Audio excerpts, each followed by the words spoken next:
Ang Devil Emperor, credit to the author. M815 hanggang 25. Ang mga pangalan ng mga tauhan ay galing lang sa mga name generator, kaya kung meron mang pagkakatulad sa mga totoong pangalan ng tao, lugar at pangyayari, ito po ay sadyang nagkataon lamang. Kamahalan, sa palagay ko ay hindi niya gagawin iyon. Umiling si Tyson, humarap kay Ethan at sumigaw, "Ethan, dahil naglakas loob kang pasukin ang kabisera ng imperyo ng Quanrong, ako, bilang kapitan ng mga gwardya nito, ay arestuhin ka." Ama! Nagsimulang sumigaw si Tyson, lumingon at nakita ang kanyang anak na lalaki at babae na umiiling. "Ama, iyan ang pinakamasamang bagay na magagawa mo. Mas mabangis siya kaysa dati." Nalilitong napakamot sa ulo si Tyson. Minsan nakagat, 2 beses na nahiya. Noong huling beses, isang hukbo lang ang natalo natin. Pero ngayon, nag-iisa na lang siya laban sa ating lahat. Pero sinasabi mo pa rin sa akin na hindi ko pa rin siya kayang tanggapin. Ama, huwag mo siyang maliitin dahil lang sa pag-iisa. Masisira pa rin tayo niyan. Alam ng magkapatid na teller ang iniisip niya, patuloy na umiiling. Naguguluhan pa rin si Tyson kung bakit. Hahaha, nandito ba ang sumisira sa mansyon ng Prinsipe Corona? 4 na figure ang lumapag. Elder Wu, siya nga. Binuhat ng mataas na kagalang-galang na prinsipe ng Corona ang nakahiga sa kama habang yumuyuko sa harap ng isang maskuladong binata. Gumapang ang prinsipe ng Corona pataas sa likod ng mataas na kagalang-galang at nagmura nang makita si Ethan. "Elder Wu, siya nga iyon. Patayin mo siya. Kapag nandito ako, matatapos din ang lahat." Humarap ang lalaki kay Ethan at saka nanlaki ang mga mata, umungol, "Ikaw na naman, bata." Naguluhan si Ethan. Isa pang binata sa tabi ni Elder Ho ang malakas na pumadyak habang pumipyok ang kanyang mga mukha, "Bulok na bastos, sa palagay ko ay hindi mo na kami nakikilala ngayon, pero kilala na namin." Pagkatapos ng pagkatalong iyon, nangako kami na balang araw ay bubunutin namin ang lahat ng buto sa iyong katawan at paparanasin sa iyo ang sakit na walang katulad. Sino ang mag-aakalang ngayon ang araw na gagawin namin iyon? Walang magliligtas sa iyo ngayon, hahaha, kahit ang langit mismo. Tumawa ang lalaki, inilabas ang kanyang makapangyarihang aura at ikinabahala kahit ni High Venerable. Ito ang kapangyarihan ng isang eksperto sa ethereal stage. Napakalakas. Elder lang, may problema ka rin ba sa bata? Tanong ng mataas na kagalang-galang, "Mabuti, ngayon ay mahuhugasan na ang mga luma at bagong hinanakit ngayon." Namumula ang mga mata ni Elder lang, reklamo lang ba? Noong araw na iyon sa Titans, sinira niya ang katawan ko. Hu! Hindi niya natapos ang sasabihin nang may narinig siyang sipol, kasunod ang isang malaking kuko ng pulang dragon na sumaksak sa kanilang 4. Walang nagawa ang 4 dahil maging ang kanilang mga kaluluwa ay nakakulong sa maladrakong kapit. Nanlaki ang mga mata ni Elder Hook, ano ito? Kaluluwa. Isa kang Radiant Stage Cultivator, paano ka makakabuo ng kaluluwa? Bakit napakalakas nito? Ang iskarlatang kuko ng dragon ay nagmula sa likod ni Ethan na parang isang ikatlong kamay. Mukhang naiinis si Ethan ngayon dahil nakaligtas ka, huwag kang mag-alala. Bakit ba may 2 pulgas na umuungol sa tenga ko tungkol sa mga nakaraang araw? Boom! Kumuyam ang kuko ng dragon at sumabog ang 4 kasabay ng pag-ulan ng dugo, tumalsik sa lahat ng nasa paligid. Walang pagkakataon ng mga biktima na kahit ipagluksa ang kanilang pagpanaw, nawasak ang katawan at kaluluwa, kasama na ang 2 ethereal stage cultivator. Nawala ng masabi ang mga saksi. 2 eksperto sa ethereal stage at isang peak radiant stage cultivator ang nadurudge na parang mga insekto. Tumingin si Tyson mula sa kanyang mga anak patungo kay Ethan, ngayon ay naiintindihan na niya ang kanilang takot. Hindi na tao si Ethan para magawang patayin ang mga eksperto sa ethereal stage ng ganoon kadali. Nanghina at nanginig ang mga warden ng 8 lobo. Si Ethan ay nasa itaas nila ng husto. Kahit dati, nang mag-isa lang sila ay hindi pa nila kayang talunin si Ethan, ngunit gamit ang mga taktika ng human wave ay kaya nila siyang pigilan. Isang bagay na imposible ngayon. Hindi nila kayang abutin si Ethan. Isang nakakakilabot na katahimikan ang bomb alot. Tiningnan ng lahat si Ethan nang may takot. Isang eksperto sa ethereal stage ang itinuring na Diyos ng mga taong ito. Pero namatay pa rin sila sa pinakamadaling paraan. Binawi ni Ethan ang kuko at bumalik sa kanyang kalmadong kilos, ika-6 na prinsipe, ang pint na ito ay nakaturo sa burol na iyon. May kakaiba ba rito? Hindi dapat. Iyan ang tanawing madalas kong puntahan noong bata pa ako. Dapat ay ayos lang iyon. Naguguluhan ang ika-6 na prinsipe habang lumilingon sa paligid. Sinuri ni Ethan ang kanyang paligid at ngumiti, kaya pala isa itong nagtatagong hanay, na pinapagana ng mga sagradong bato. Hindi nakakapagtaka na mahirap itong makita. Pero ano ang itinatago nito? Walang bisang paglipol. Kasabay ng isang nakakatakot na ngiti, ang kanang mata ni Ethan ay kumislap ng 2 beses bilang gininto ang kulay. Dagdugdog. May nabasag noon at nagbago ang pananaw ng lahat. Para itong salamin na nabasag at nagsimulang maduraj at maglaho. Sa harap nila ay isang madilim na yungib sa burol. Diretso itong itinuro ng diwata ng bulaklak. Nakangiting naglakad papalapit si Ethan, ngunit may sumigaw, "Sandali, Ginoo." Nagulat si Ethan at lumingon sa nagsasalita, ang emperador ng Quanrong. Sa pagkakataong ito, nawala na ang takot na itsura ng emperador, at naging seryoso, "Ginoo, kahit sino ka pa, kung papasok ka, baka hindi ka na makabalik." Ang harang na ito ay kahihiyan ni Quanrong, at isa ring catalysta. Hindi mo dapat ito sinira. Walang makakapidyo sa akin na makuha ang gusto ko. Salamat sa paalala. Walang pag-aalinlangang naglakad si Ethan papalapit at sumugod. Sinundan siya ng ika-6 na prinsipe, ngunit sumigaw ang emperador, "Anak. Ama ng imperyo, sa totoo lang, matagal ko nang alam ang lugar na ito." Ngumiti ang ika-6 na prinsipe, matalim ang mga mata, "Ito ang kahihiyan ng ating imperyo at ng pamilya ng imperyo. Balang araw, maaalis sana ang harang na ito, ngunit walang nang ahas na gawin iyon, ngunit naniniwala akong si Sir Kindstone ang siyang sisire sa lahat. Nakita ko kanyang kapangyarihan sa pagtitipon ng dobleng dragon. Hindi siya katulad ng mga mapagkunwari na iyon." Sumabay agad ang ika-6 na prinsipe. Gusto sana siyang pigilan ng emperador ngunit napabuntong hininga na lamang siya dahil huli na siya. Naguluhan si Tyson, "Kamahalan, ano po ang laman nito? Bakit?"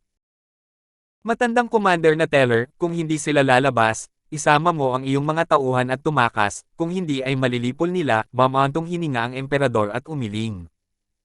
"Sino sila?" Whoosh! Gayunpaman, isang figure ang biglang dumaan at agad na sumugod si Rebecca.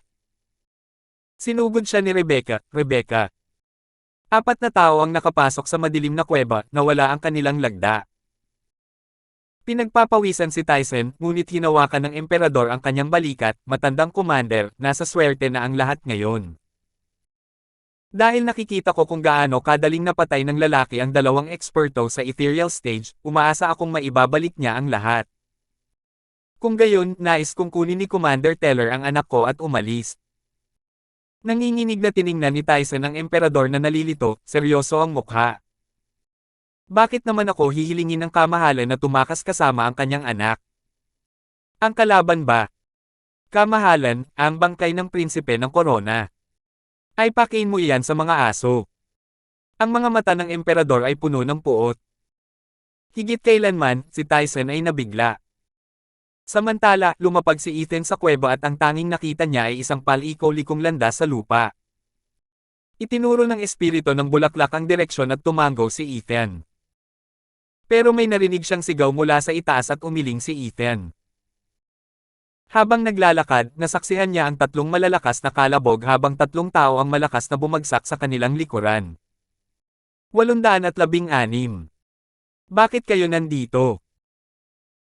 Makikita ninyo mula sa nakatagong hanay at mga sagradong bato, na hindi ito maabot ng kaharian ng mga sekta, isang lugar kung saan makakaharap natin ang mga tunay na eksperto.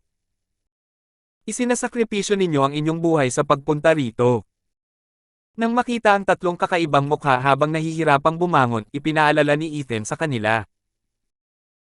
Humajejek ang ika-6 na prinsipe, "Hihihi, Sir Kindstone, kung sinabi kong dadalhin kita sa gusto mong puntahan, hindi ako susuko sa kalagitnaan. Kaya kung hanapin ang natitirang daan ng mag-isa. Wika ni Ethan. Nakasimangot na tinitigan ni Rebecca si Ethan. Nasaktan na natin ang prinsipe ng korona. Sinabi ng kamahalan na may itinatagong malaking kalamidad din ang lugar na ito para kay Quanrong. Gusto kong manig dito at humingi ng tawad sa kamahalan. Ang katotohanang may isang bagay na naselyuhan dito ay nagpapakita na ito ay higit pa sa isang bagay na kayang hawakan ni Newman sa inyo. Ang sugal na ito ay magtatapos sa inyong kamatayan. Sumulyap si Ethan at lumingon kay Caden Teller at ano ang iyong dahilan. Kinamot ang kanyang likod na nalilitong nag-iisip, hinihingal na itinuro ni Caden si Rebecca, pumunta ako para sa kanya. Nakakatawa, ang dahilan mo ang pikamakatwiran. Ngayon, kunin mo na sila at umalis ka na. Tumanggaw si Ethan at naglakad papasok. Nagmamadaling nagsalita ang ika-6 na prinsipe at si Rebecca, hindi kami aalis. Sasama kami sa inyo. Kumunat ang noo ni Caden, tumingin sa itaas sa hindi maakyat na itim na butas at umiling, gaano ba kalalim ito? Hindi rin tayo maaaring lumipad dito at nauwi sa magaspang na paglapag. Oo, hoy, Ginoong Kindstone. Bakit hindi ka nahulog? Humarap ang ika-6 na prinsipe kay Ethan.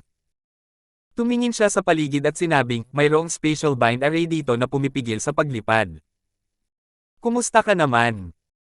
Ang Spatial Bind Array ay isang array para sa ika-6 na baitang. Anumang bagay na mas mababa sa ika-7 baitang ay hindi makakaapekto sa mga ethereal. Dahil nabuo ko ang aking kaluluwa, hindi na gumagana ang array na ito sa akin. Habang naglalakad, sinabi ni Ethan, hindi ka maaaring bumalik at wala akong oras para sayangin sa pag-alis ng array. Kailangan mo lang sumama. Oo naman. Naghihiyawan ng dalawa sa loob, at sumunod agad sa kanya. Walang nagawa si Caden kundi ang magwala, habang nakasimangot, Ethan, sino sa tingin mo ang naghukay nitong tunnel sa likod ng palasyo ng imperyo? Sumagot si Ethan, malalaman natin kapag narating na natin ang dulo. Isa pa, siguradong eksperto ito sa ethereal stage. Bakit sigurado ka? Tanong ni Caden. Nagsalita si Ethan habang lumilingon sa paligid, walang maglalagay ng hanay para lang itali ang kanilang mga sarili. Naglagay siya ng hanay para sa ika-6 na baita, ang linyang naghahati sa pagitan ng ethereal stage at ng iba pang bahagi ng mundo. Dahil ang secular na mundo ay binubuo ng mga taong nasa ilalim ng linyang ito, ipinapakita nito na ayaw niya silang pumasok dito, mga eksperto lamang sa ethereal stage. O baka, para lang papasukin ang kanyang mga tauhan. Kanya. Oo. Tumanggaw si Ethan, matalim ang mga mata, sa lupain ng Quanrong, bukod sa mga mortal, mayroon ding sekta. Sekta ng pagpapaamo ng halimaw. Sigaw ng tatlo at tumanggaw si Ethan, oo, maipapalagay na ang landas na ito ay patungo sa sekta ng pagpapaamo ng halimaw. Hindi mahalaga sa akin kung maraming eksperto, lalo na kung lahat sila ay nagmula sa isang maliit na sekta na nasa ilalim ng 3 antas. At kayong tatlo naman. Hihihi, magiging maayos din tayo. Dahil nandito si Sir Kindstone, walang makakaapekto sa atin. Walang bahid ng hiya ang ika-6 na prinsipe. Ngumiti si Ethan, huwag kang masyadong matuwa. Kaya kong protektahan ang sarili ko, pero hindi ko rin masasabi ang pareho sa mga deadweights. Nako! Napakamot ng ulo ang ika-6 na prinsipe at bumangtong hininga si Rebecca, binabantayan ng beast team ng sektang Imperyong Quanrong. Bakit naman tayo sasaktan kung wala naman tayong ginagawang mali? Isa rin silang matuwid na sekta na nangangaral ng katwiran. Oo. Kung may makikilala tayo mula sa Beast Taming Sect, sasabihin lang natin na napadpad tayo sa tunnel na ito at saka natin ipapakilala ang ating mga pagkakakilanlan. Dapat kahit papaano ay bigyan nila ng kaunting kalayaan ang mga anak ng commander. Tumanggaw si Caden. Tumawa ng mahina ang ika-6 na prinsipe habang nanunuya si Ethan, ignorante, naisip mo na ba kung bakit nakatago ang tunnel na ito? Mapamatuwid man o malademonyo ang landas, may itinatago ang magkabilang panig. Kapag may pumasok ng walang pakundangan, normal na ang pagpatay, hindi ba? Nanginginig, namutla ang magkapatid na Teller. Pinagtawanan sila ni Ethan. Tanging ang ika-6 na prinsipe lamang ang tumingin kay Ethan ng same time, kailangan nating magtiwala kay Sir Kindstone na paprotektahan tayo kung gayon. Tulad ng sabi ko, sarili ko lang ang kaya kong protektahan. Sa palagay ko ay hindi. Tumaas ang kilay ng ika-6 na prinsipe, sa nakikita ko, kaya mo naman pero ayaw mo lang. Nabalitaan ko na habang papunta ka sa Double Dragon Manor, ikaw at ang 3 babaeng iyon mula sa Mystical Heaven Sect ay inambush ng Universal Righteous Sect. Pero pinili mong mamatay para sa kanila, tinulungan silang makatakas na parang isang tunay na bayani. Hihihi, Sir Kindstone, bilang tagahanga mo, kahit papaano ay alam ko ang lahat. Nagulat ang dalawa pa at gulat na tumingin kay Ethan. Hindi nila inakalang ganito pala kawalang pag-iimbot ang isang lalaking tulad ni Ethan. Sandaling tumigil, inalala ni Ethan ang kinatatakutang araw ng paghihiwalay at ang panghihinayang na bumalot sa kanyang mga mata, bumantong hininga, peke lang yan. Kung namatay ako para sa kanila, sino ang nakatayo sa harap mo ngayon? Gayunpaman, walang makakapigil kay Sir Kindstone kapag may naisip na siyang paraan. Kung may gustong iligtas si Sir Kindstone, walang makakapatay sa kanya. Hindi pinansin ang sagot ni Ethan, at nagsalita ang ika-6 na prinsipe ng may paggalang at pagmamalaki. Napangiti si Ethan at bumantong hininga. Hindi siya isang Diyos. Kung ganoon siya kadakila, hindi niya matatakot ang mga tulad ng soberano sa langit. Hindi niya sana kinailangang umalis sa Clara. Nag-iisa si Ethan habang iniisip niya. Hooray! May mga sigaw na nagmula sa mas malalim na bahagi ng tunnel. Sumugod ang grupo ni Ethan, sinundan ng mga ingay. Dumating ang 4 sa dulo at isang serye ng mga pintong bato ang iniharap sa kanila. Isang pinto ang bumukas ng kaunti, at dumulas mula sa loob ang dilaw na liwanag ng isang nasusunog na kandila. May mga ungol din mula sa loob, kasabay ng mabibigat na hingal. Lumapit ang grupo sa pinto at sumilip sa siwang. Nakita nila ang isang lalaki at isang babaeng magkasalubong, habang dumadaloy ang Yuan Chi sa pagitan nila. Puro babae pa rin si Rebecca at namula siya nang masaksihan ang ganoong kalaking pangyayari. Habang nasusuka siya sa gulat, sinipa niya ang isang bato. Sino ang nandyan? Umungol ang lalaki, sabay iling ng ulo papunta sa kanila. Humingi ng paumanhin si Rebecca kay Ethan dahil sa pagpapalam niya sa kanila, ngunit walang pakialam si Ethan. Binuksan niya ng mas malaki ang pintong bato at pumasok ng may pagmamalaki, kapatid, tapos ka na ba? May matanong ako. Ang lakas ng loob mo. Sino ba kayo? Anong karapatan yung pasukin ng walang tigil ang training room ko? Sigaw ng lalaki. Ang babaeng nakayakap sa kanya ay nahiga sa kama at tumingin ng may paghamak. Ngumiti si Ethan ng manipis, galing ka ba sa Beast Taming Sect? Mayroon bang espesyal na lugar dito na may makapal na espiritual na enerhiya na angkop para sa paglilinang? Saan ka ba nanggaling? Sino ka para isipin ang mahalagang training grounds ng Beast Taming Sect ko? Sinuri ng lalaki ang 4 at saka kinutya, baliw ka o tanga. Gusto mo bang makarating doon sa kakaunting numero? Siguro gusto mong magpakamatay, hahaha. Tumawa ang lalaki, ngunit umiling si Ethan, oo, pumunta ako rito para mamatay. Dahil ganoon nga, maaari mo bang sabihin sa akin kung nasaan ito bago tayo mamatay? Humph, sayang lang kung sasabihin ko sayo. Sigaw ng lalaki at isang leopardo ang biglang sumipa mula sa katawan niya, sinugod ang 4, mamatay kayo, sa pagpasok ninyo sa Beast Taming Sect. Boom! Malamig na nagliwanag ang mga mata ni Ethan at isang iskarlatang kuko ng dragon ang lumabas mula sa kanyang katawan, tinamaan ng napakalaking pusa. Nawasak ang pusa sa isang suntok na iyon, at nawala sa kawalan. Nanginginig ang lalaki at tumitig kay Ethan nang hindi makapaniwala, sino ka ba? Sisayang lang kung sasabihin ko sayo. Kitang-kita ang masamang ngiti ni Ethan. Plop! Bumagsak ang lalaki na patay habang dilat ang mga mata. Namatay pa rin siya sa gulat kung paano siya nagawang patayin ng isang Radiant Stage Cultivator ng napakabilis. Ah! Napasigaw ang babae sa kama nang makitang patay na ang lalaki. Pagkatapos, isang anino ang kumislap at tumama sa babae. Umikot ang kanyang mga mata at siya ay bumagsak din na parang patay. Kung titingnang mabuti, ang sumalakay ay ang ika-6 na prinsipe pala. Pero sa halip na maging katulad ng dati niyang sobrang tuwa, tumingin siya ng may pamumula sa mga mata, nanginginig sa puot at galit. 817. Anong problema niya? Ito ang unang pagkakataon na nakita ng sino man na nawala ng kontrol ang ika-6 na prinsipe. Tiningnan ng magkapatid na teller si Ethan nang may nagtatanong na tingin. Tinitigan siya ni Ethan, at may napagtanto. Pagkatapos ay tumalikod siya at nagpatuloy sa paglalakad papasok sa madilim na lagusan. Naabutan ni Rebecca ang tawag na may pagtataka, "Ethan, may alam ka ba na hindi namin alam?" Ayoko. Kung gayon, bakit sumalakay ang ika-6 na prinsipe? Para patahimikin siya. Tanungin mo siya kung gusto mo. Malamig na sabi ni Ethan. Sumimangot si Rebecca at napadpad sa sahig.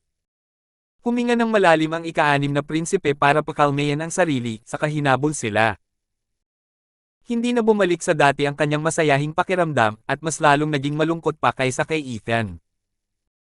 Naguguluhan si Rebecca at gustong-gusto niyang malaman, ngunit umiling si Kaydan. Tiyak na may nangyayari, nakikita ito ng lahat, pero hindi naman pwedeng basta-basta na lang magtanong tungkol dito. Kahit na sumagot pa sila, baka hindi na siya sumagot. Kaya ang mas mabuting gawin ay manahimik na lang at huwag siyang pukawin. Kinailangan munang pigilan ni Rebecca ang kanyang hinala habang nagpapatuloy ang grupo. Hindi nagtagal ay narating nila ang dulo ng tunnel, nahaharap sa isang madilim na pader na bato. Nagtanong si Rebecca, walang patutunguhan. Hahaha, tanga, kung dead end nga, paano napunta rito ang mag-asawang yan para magsaya? Isa pa, sa dami ng kwarto sa paligid, at dahil tinatawag ito ng lalaki na training room niya, halatang madalas pumupunta rito ang mga tao para mag-training, pang-uuyam ni Ethan. Girlie, ba't mo iniwan ang ulo mo sa labas ng kuweba? Wala ka talagang pakialam sa buhay mo, hahaha. Galit na galit si Rebecca, bakit ka? Hindi siya pinansin, hinipon ni Ethan ang pader na bato at ngumiti, isa itong depensibong hanay, katulad ng nasa Demon Scheming Sect. Kung walang partikular na pamamaraan ng sekta, hindi ka makakapasok. Ano ngayon? Hindi tayo mga disipulo ng Beast Taming Sect. Paano natin malalaman ang tamang pamamaraan? Sigaw ng ika-6 na prinsipe. Hindi siya pinansin ni Ethan, parang sigurado ka naman na lupain ito ng Beast Taming Sect. Hindi ba't pareho lang ang sinabi mo? At pati na rin ang lalaking iyon. Nagpakita ng maliwanag ng ngiti ang ika-6 na prinsipe. Natatawang sabi ni Ethan, hula-hula lang yun, at sinabi ng lalaking iyon na taga-Beast Taming Sect siya, hindi naman daw ito ang lupain nila. Nahulaan ko na. Biglang sabi ng ika-6 na prinsipe. Oh. Kung gayon, dapat ba tayo magpatuloy? Tiningnan ng mabuti ng ika-6 na prinsipe si Ethan. Napansin ito ni Rebecca na kakaiba. Mula pa sa simula ay may hinahanap si Ethan. Bakit niya nga ba sinisimula ng pagtatanong sa ika-6 na prinsipe? O ito ba ay isang bagay na hiniling sa kanya ng ika-6 na prinsipe na hanapin? Ang ika-6 na prinsipe lamang ang nakakaalam ng balak ni Ethan. Kaya yumuko ang ika-6 na prinsipe, sasamahan ko si Ginoo Kindstone para hanapin ang hinahanap ni Ginoo. Nasa kanya na ang desisyon kung itutuloy o hindi. Para sa akin ay wala lang iyon, habang nagdudulot ito ng problema para sa iyo. Babalik ka ba ng ganoon lang? Nanginginig ang noo ng ika-6 na prinsipe, nag-isip-isip sa katumango, magiging ayon sa kagustuhan ni Sir Kindstone ang lahat. Bilang tagahanga mo, ang tanging maibibigay ko lang ay ang aking buong suporta. Kung ganoon, tumango si Ethan. Nakatitig ang ika-6 na prinsipe sa pader ng may tensyonadong puso. Tuloy tayo. Ngumisi si Ethan at nakapagdesisyon. Masayang-masaya ang ika-6 na prinsipe. Natigilan ang magkapatid na teller.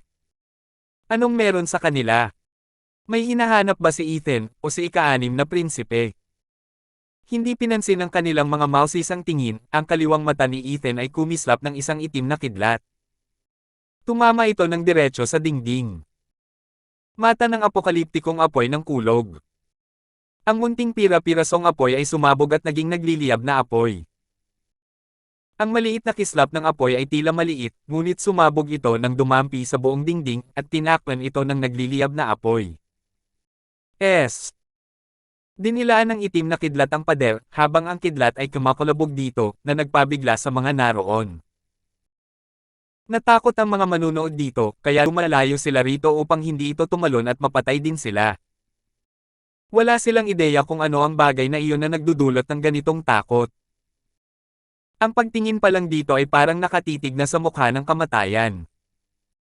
Nasunog ang madilim na pader at naglantad sa 3 metrong taas na labasan. Sa kabila nito ay isang luntiang kagubatan, nakabibighani at nakapapawi. Ang makapal na espiritual na enerhiya ay tumama sa kanila ng harapan. Ito talaga ang lupain ng Beast Taming Sect. May masamang ngisi, pinangunahan sila ni Ethan palabas, masayang tumingin sa paligid ng paraisong ito. Sa pagkakaalam ko, ang isang whirlwind tunnel ay maaaring maging paraiso o impyerno, ngunit anuman ang mangyari, walang sinuman mula sa sekular na mundo ang maaaring magkaroon nito. Tanging isang sekta lamang ang tunay na makakapag-angkin nito. Dapat ay nalaman ko na agad pagdating ko sa Quanrong. Ang unang lugar din, tingnan mo, ay ang Beast Taming Sect, hahaha. Nagpakita si Ethan ng isang masayang ngiti, habang ang tatlo naman ay nabighani sa magagandang tanawin sa kanilang paligid. Boom! Isang malakas na tunog ang umalingaw-ngaw nang dumating sa harap nila ang dalawang nilalang na 100 metro ang taas, nakahanda ang kanilang mga kuko. Nagulat ang tatlo, namutla at sumigaw, espiritual na halimaw sa ikapitong baitang. At dalawa sa kanila. Kilala ang Beast Taming Sect sa mga kanlurang lupain dahil sa kanilang mga kasanayang may kaugnayan sa halimaw. Sinundan din ng lahat ng mga cultivator sa Quanrong ang parehong landas noong sila ay nagsanay. Maaaring mapaamo nila ang spiritual beast sa labas, ngunit ang isang spiritual beast sa ikapitong baitang ay higit pa sa kanila. Pero sa Beast Taming Sect, lumitaw ang dalawa sa mga ganitong nilalang na ikinatakot nila hanggang sa mamatay. Tanging si Ethan lamang, dahil nakita niya ang tunay na hari sa gitna ng mga halimaw, ang hindi sila pinansin. Isang itim na apoy ang kumislap sa kanyang mata nang magsalita si Ethan, talo ka. Nanginginig, ang dalawang espiritual na halimaw ay nagpakita ng takot sa kanilang mga mata. Pagkatapos ay nawalan sila ng malay at bumagsak sa lupa. Ang nakakapangwasak na aura ni Ethan ay agad silang natamba. Nakanganga ang iba kay Ethan. Alam nilang kayang takutin ni Ethan ang mga halimaw, pero ngayon ay kaya na niya silang patumbahin. Saan ba niya natutunan ang kakaibang sining ng halimaw na ito? Natigilan din si Ethan. Gusto niya lang silang takutin, pero bigla silang natamba. Ang mapanirang kidlat ay talagang higit pa sa 5 dakilang kapangyarihan ng sagradong halimaw, mas epektibo pa kaysa sa asul na apoy. Ngumisi siya at nagpatuloy sa paglalakad. Sa wakas ay naramdaman niya na siya ay hari sa mga halimaw. Sa isang luma at kakaibang bulwagan, isang maputlang lalaking nasa katanghaliang gulang ang nakaupo sa isang trono. Ang hanay ng mga matatanda sa bawat panig ay naglabas ng malalakas na aura, mga eksperto sa ethereal stage. Nang makita ang kumikislap na jade slip sa kanyang kamay, kumunot ang noo ng lalaking nasa katanghaliang gulang, matindi ang labanan. Akala ko madali lang makuha ang 1,000 sagradong bato ni Wilson, pero kahit na sumali na ang 50 ethereal elder natin sa digmaan laban sa Titans, natigil pa rin tayo. Mas malala pa ngayon na humihingi ng tulong si Elder Lane. Ano sa tingin mo? Umiling ang isang elder. Pinuno ng sekta, nitong mga nakaraang taon, ang kapangyarihan ng Titans ay lumago ng higit pa sa anumang nakita natin. Kahit na hindi nakikialam ang tatlong sekta ng tagapag-alaga ng imperyo, sila lamang ang may lakas hindi lamang upang labanan ang ating 50 eksperto sa ethereal stage kundi pati na rin ang magkaroon ng kalamangan. Isa pang elder ang tumayo at yumuko, sa pagkakaalam ko, para manalo tayo, kailangan nating magpadala ng mas maraming tauhan. Boom! Kasunod ng malakas na ingay, isang lalaking may itim na balbas ang nagalit ng malakas, ano ang ipapadala? Ang mga matatanda at kagalang-galang na ipinadala natin ay tiyak na malubhang nasugatan kung hindi man patay na. Ang pagpapadala pa natin ay lalo lamang magpaparami sa ating mga nasawi. Ito ay isang problema sa pagitan ng Titans at ng tatlong sekta ng tagapag-alaga. Gusto ni Wilson na gisingin ang mga Tridor na iyon at gusto niya itong gawin sa pamamagitan natin. Gusto rin ni Eriksen na gamitin ang mahinang angka ng Larsen para kontrolin ang Titans. Kaya nga siya ay nagpipigil at nagmamasid mula sa malayo. Pero ito ang problema ng Titans, ano ang kinalaman nito sa atin? Nakalimutan mo na ba ang mapait na aral mula 8 taon na ang nakalilipas? Si Titans ay tuso, baluktot, at taksil. Noong nakaraan, kinuha nila ang isang malaking piraso ng matabang lupa na nagpababa ng kalahati ng ating kita. Uulitin pa ba natin ito? Oo, oo. Totoo iyan. Mas mabuting huwag na tayong makialam sa buhay ng iba. Tumango ang ibang mga elder. Dinurog ng pinuno ng sekta ang Jade Sleep, nag-aalangan. Magpapadala pa ba siya ng mga tauhan o babawiin sila? Nasa isang problema siya, sinusubukang hindi malinlang muli sa pagkana ng mga walang kwentang iyon. Maya-maya lang, isang tunog ang umalingaw-ngaw sa buong sekta. 818. May nakasire sa defensive array ng sekta. Ang leader ng sekta ay sumigaw, mga elder at mga kagalang-galang, sumunod sa akin. Tingnan natin kung sino ang may lakas ng loob na pumasok sa Beast Taming Sect. Napayuko ang lahat, yes, sir. Lumipad palabas ang sect leader kasama ang mga matatanda sa likuran niya, iniwan ang isang walang laman at mapanglo na bulwagan sa isang nakakatakot na katahimikan. Tumigil ka. Pumasok si Ethan sa Beast Taming Sect at hinahayaan niyang manguna muli ang espiritu ng bulaklak. Ang kanyang entourage ay nakatingin sa paligid na natatakot at kinakabahan. Ngunit nang makita nila ang mahinahong ugali ni Ethan, napabuntong hininga sila. Dude, pumupunta tayo sa bahay ng iba, parang mga magnanakaw. Hindi ka ba maaaring kumilos bilang isa? Ang paglalakad-lakad ng ganito sa sarili nilang bakuran ay makakakuha ng hindi kinakailangang atensyon. Ang tanging dahilan kung bakit kami nananatili ay dahil ang isang espiritual na hayop sa ikapitong baitang ay maaaring lumitaw anumang oras. Ngunit ikaw ay masyadong mapahamak. Para kang nagtatanong na hanapin ka. Bahagyang nakagawa ng ilang hakbang ang team bago hinarang ng 2 disipulo ang kanilang dinadaanan, mga mayayabang na bastard, how dare you board into Beast Taming Sect? Sino ka ba? Ang tatlo ay yumuko sa likod ng kanilang bantay. Napasulyap si Ethan sa dalawa, you don't know already. Bakit ang mga walang kwentang tanong? Paano natin malalaman? Nagsimula ang dalawa. Itinuro ang kanyang mukha, ipinahayag ni Ethan, hindi ba't tinawag mo akong mayabang na bastard? Aba, meron ka na. Paf! Humajejek si Lionel. Ang 2 disipulo ay umungal, pinaglalaroan mo kami. Mamatay. Isang disipulo ang sumugod kay Ethan ng buong lakas. Hindi siya tinitigan ni Ethan, basta sumuntok sa hangin. Bam! Ang disipulo ay lumabas sa isang bugok ng dugo na wala sa mundong ito. Natarante ang isa pang disipulo na ngayon ay napagtanto na ang kalaban ay nasa 8th layer Radiant Stage habang silang dalawa ay nasa 4th lang. Gayunpaman, hindi siya tumakas, itinaas ang kanyang kamay. Sumigaw ang isang nagninangas na agila na 2 metro ang laki habang ipinakilala nito ang sarili. Ika-6 na antas na espiritual na hayop, nakakapasong agila. Sigaw ni Lionel. Tumatawa, ang disipulo ay mukhang mayabang, oo, isang ika-6 na antas na espiritual na hayop, hahaha. Hindi mo mahuhulaan na ang mga disipulo mula sa Beast Taming Sect ay hindi lamang nililinang ang kanilang sarili, ngunit ipinare sa mga espiritong hayop upang ipakita ang kanilang tunay na kapangyarihan. Maaaring ikaw ay nasa ika-8 layer, ngunit laban sa isang ika-6 na antas na espiritual na hayop. Sigaw. Ang agila ay sumigaw sa takot, kumatok sa lamig. Sa tapat nito, kumislap ang kaliwang mata ni Ethan na may itim na kidlat. Pog! Napatulala ang alagad, namamanhid ang kanyang isip habang pinagmamasdan ang kanyang mahal na espiritong hayop. Anong nangyari lang? Isang suntok ang dumating habang siya ay naguguluhan pa, na naging isa na namang madugong ambon para pakainin ang damo. Tiningnan ni Ethan ang espiritu ng bulaklak sa kanyang kamay, sa aling paraan. Nangangatol, ang espiritu ay mukhang natatakot din na itinuro ang tamang direksyon. Naglakad-lakad si Ethan. Walang imik ang magkapatid na teller.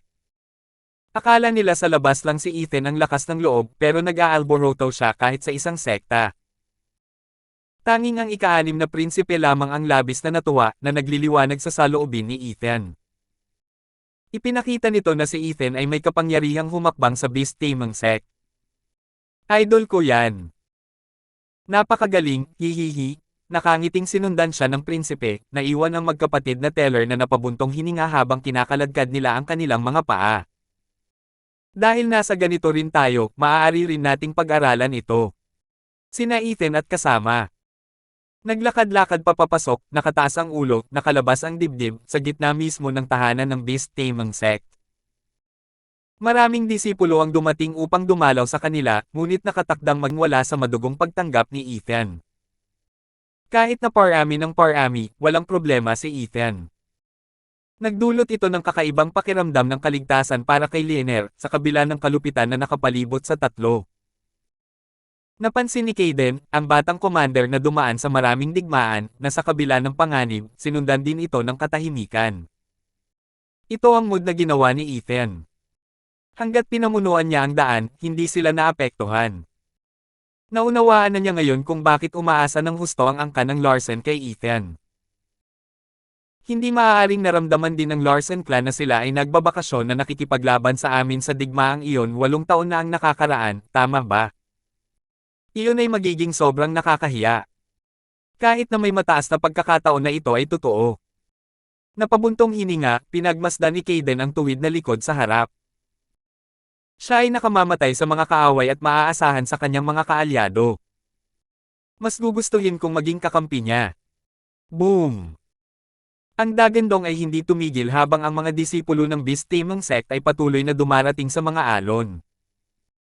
Ngunit ang pag-agos ng tubig ay nasundan din ng katahimikan habang ang bawat isa ay bumagsak sa wala mula sa mga suntok ni Ethan. Hindi nagtagal at umabot sa libo-libo ang bilang ng namamatay. Nakaramdam na ngayon ng takot ang mga sumusunod na disipulo na nakatingin habang naglalakad ang grupo ni Ethan habang umiiling sila sa kanyang dinaanan. Whoosh! Sa wakas ay dumating na ang sect leader ng Beast Taming Sect, mga elder at venerables. Nang makita nilang natatakot ang kanilang mga alagad, sumigaw sila, ano ang ginagawa ninyo? Atake, kunin mga magnanakaw na iyon. Sect leader, halimaw ang lalaki. Wala tayong magagawa sa kanya. Napatay na niya ang libo-libo nating mga kapatid at wala man lang gumalaw sa kanya. Matatapos lang na mamatay tayong lahat sa wala. Isang alagad ang yumuko, iniulat ang kanyang kalagayan. Tumango ang ibang mga alagad. Tumingin ang leader ng sect sa paligid, sa field ng mga bangkay, pagkatapos kay Ethan, 2nd layer, 5th layer at 8th layer radiant stage. Tapos may profound heaven cultivator din. Ibig mong sabihin sa akin na lahat ng ito ay ginawa ng 4 na iyon. Hindi, sect leader, siya lang. Ang iba ay nagtago sa likod niya. Itinuro ng alagad si Ethan sa takot. Kumunat ang noo ng sect leader, mas nabigla kaysa dati, isang tao lang ang pumatay sa mga disipulo ko. Paano? Paano ang iyong espiritual na mga hayop? Hindi mo magawa kahit na nagtutulungan ka. Mas mabuti kung hindi na lang siya nagtanong. Ang mga disipulo ay mukhang durog, halos umiiyak. Sect leader, hindi namin alam kung bakit ngunit ang aming mga espiritual na hayop ay tumangging lumabas. Mas gugustuhin nilang manatili sa kanilang mga singsing kaysa labanan ang lalaking iyon. Mukhang natatakot sila. Seriously. Natigilan ang pinuno ng sekta, pagkatapos ay sinuri si Kindstone. Humarap siya sa kanyang mga nakatatanda. Ilabas ninyo ang inyong mga espiritong hayop. Tingnan ninyo kung may problema. Hahaha, pinuno ng sekta, ang aking espiritong hayop ay kasama ko na sa loob ng maraming dekada at palaging sumasagot. Hindi ito katulad ng mga bagong amuying hayop na mayroon ang mga disipulo. Siguro kulang ang mga pamamaraan ng mga disipulo. Sa mga panahong tulad nito, nasa atin, na kanilang mga matatanda, ang ipakita sa kanila kung paano ito gagawin. Oo, eksperto ang sekta natin sa pagpapalaki ng mga espiritual na hayop.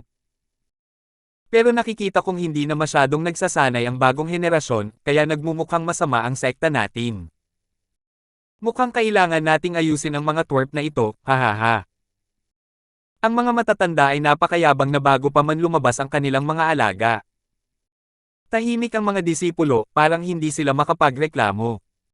Nainis ang pinuno ng sekta, mas mahalaga ang paghuli sa kalaban.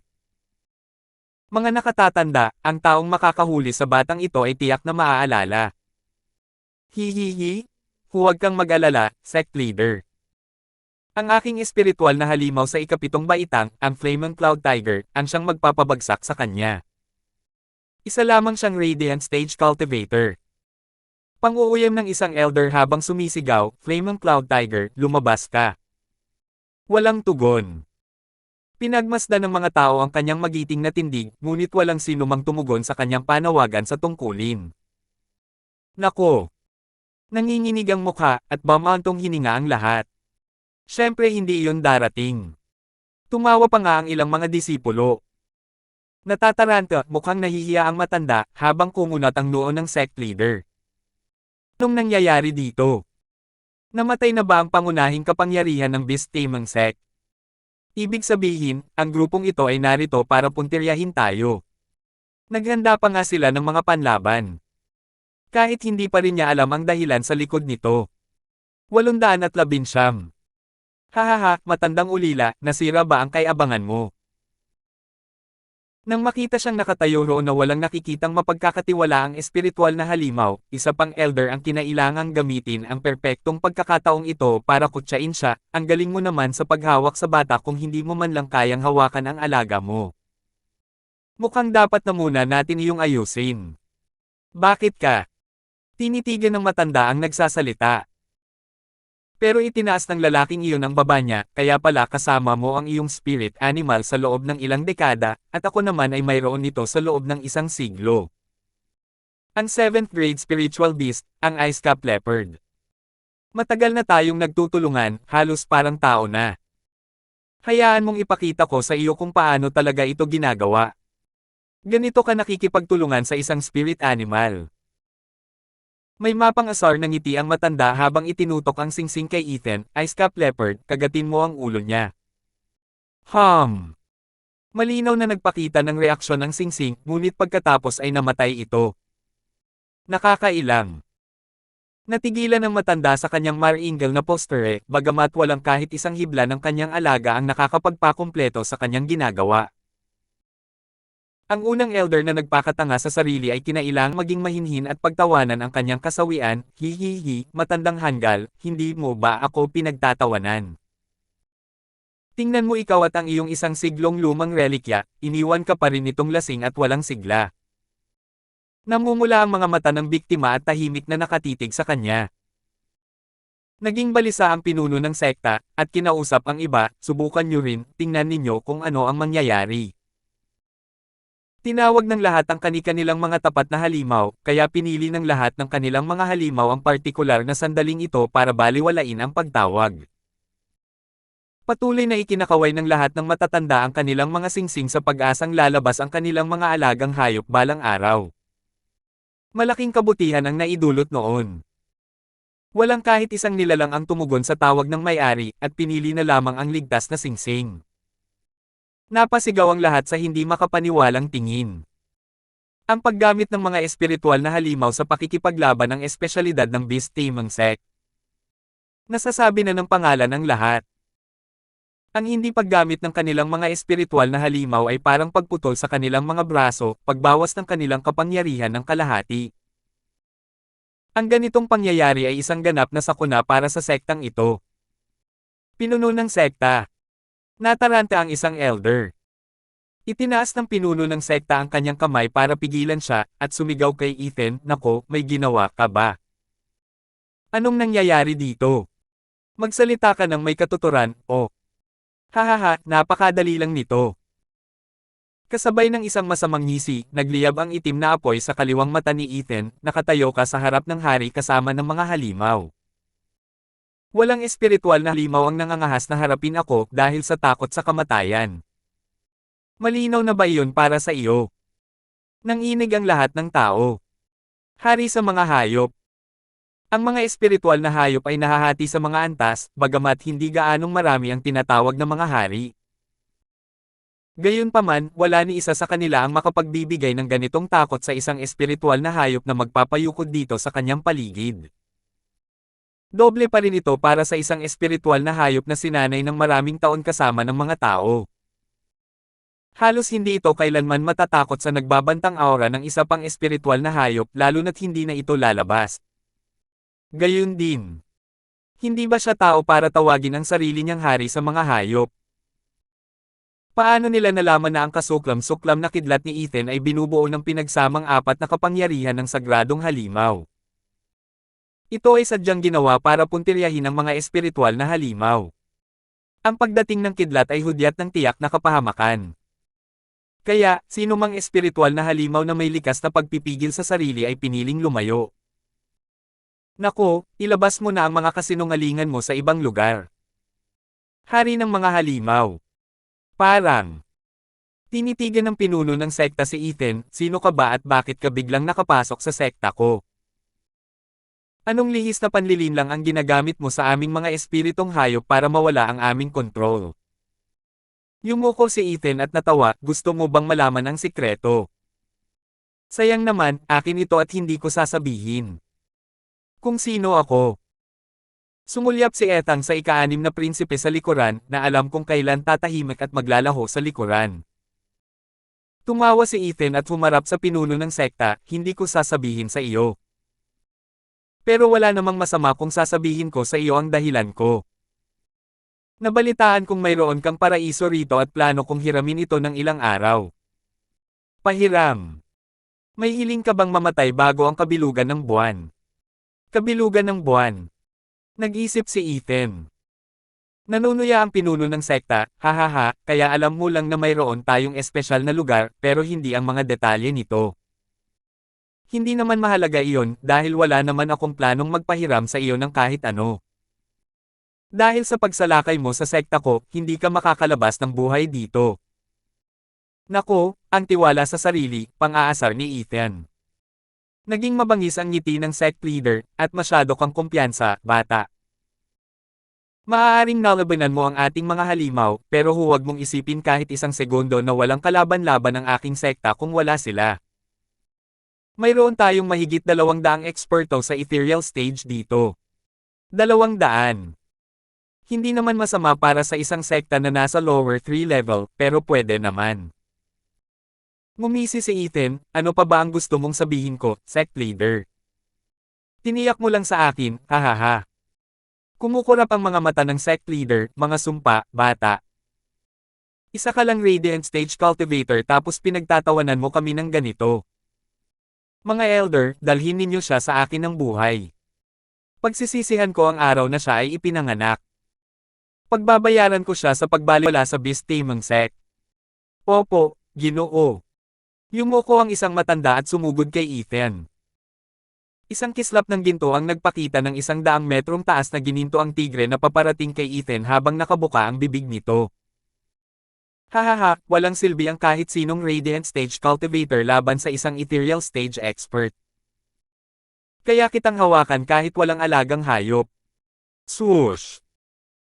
Isang malaking kuko ng dragon ang lumabas mula sa likod ni Ethan na parang escarlata, at sinunggaban ang napakalaking pusa.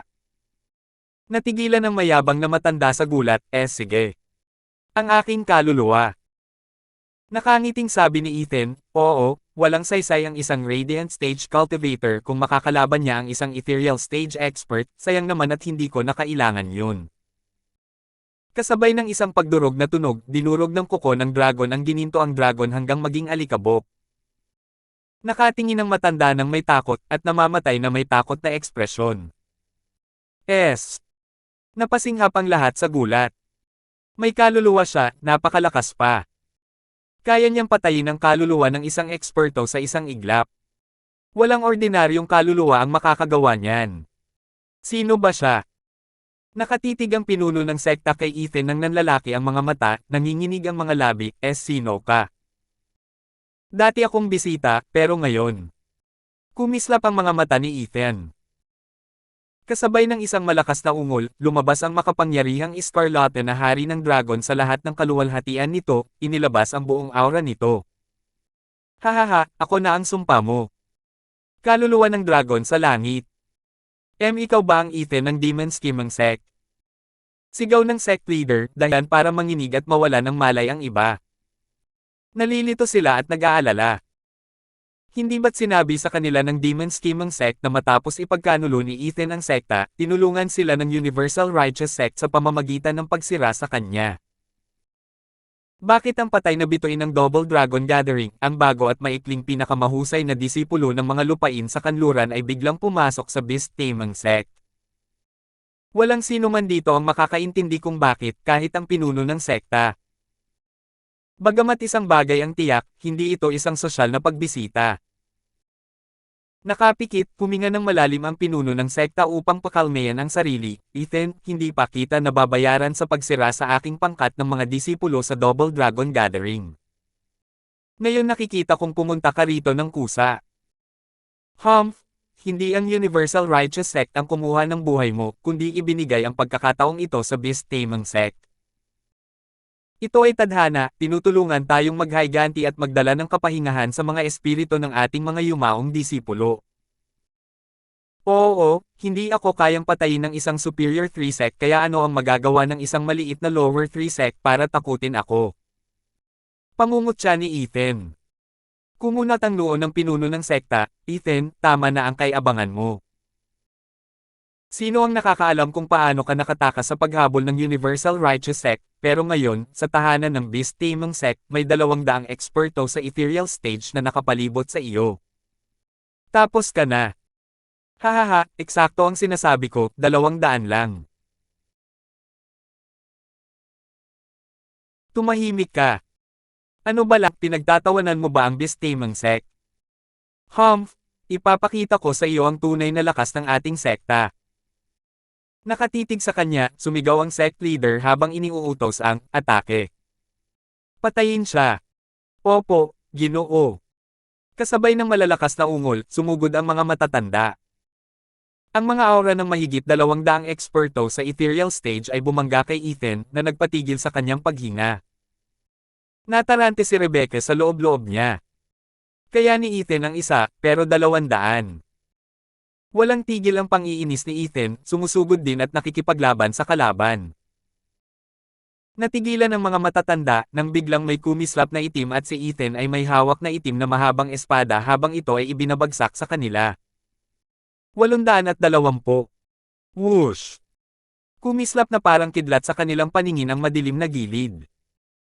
Walang oras ang mga matatanda para gumanti ng putulin nito ang 8 sa kanila na nagtapon ng mga bituka at dugo sa hangin. Kahit ang kanilang mga kaluluwa ay hindi nakatakas, nawasak kasama ng kanilang mga katawan dahil sa itim na espada. Ang buong Beast Taming Sect ay nabigla ng husto at ang hanay ng mga elder na nakatayo roon ay labis na nabigla. Si Ethan at ang kanyang espada ang tanging makikita sa kanilang mga mata. Hahaha, sabi ko nga pala, 200 eksperto lang sa ethereal stage. Ang isang sekta na nasa lower 3 level ay magiging ganito kalakas kung walang eksperto sa soul harmony.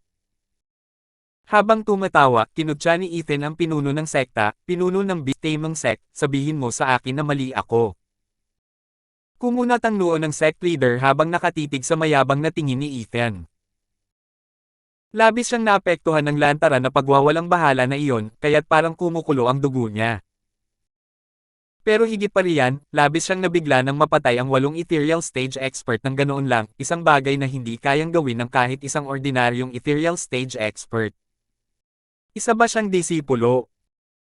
Alam nila na ang mga disipulo ng Superior 3 sects, lalo na ang mga core sects, ay mas malakas kaysa sa mga kagalang-galang at elders ng lower 3 sect. Ang problema kay Ethan ay hindi tungkol sa kapangyarihan, kundi sa pagiging nasa ibang antas. Ang pagpatay sa mga eksperto sa ethereal stage ng ganoon kadali ay hindi kayang gawin ni Newman. Pero siya. Nanginig ang mga mata ng sect leader habang tumutulo ang pawis sa kanyang noo, kakatwa. Pinuno ng sekta, nauna siya sa Double Dragon Gathering. Hindi siya basta-basta na lang susuko.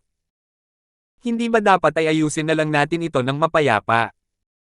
Sinubukan ng isang elder habang papalapit sa pinuno ng sekta, alam natin ang layunin niya at hindi naman ganoon kahirap tanggapin. Pero na. Kalokohan. Galit na sigaw ng sect leader, paano naman ang pangalan ng beast taming sect? Ano na ang mangyayari sa atin kapag nabalitaan na isang traidor na disipulo ng demon scheming sect ang nag-amok sa loob mismo ng ating tahanan? Pero, tama na. Kumaway ang pinuno ng sekta palayo sa kanya, isa lang siyang tao.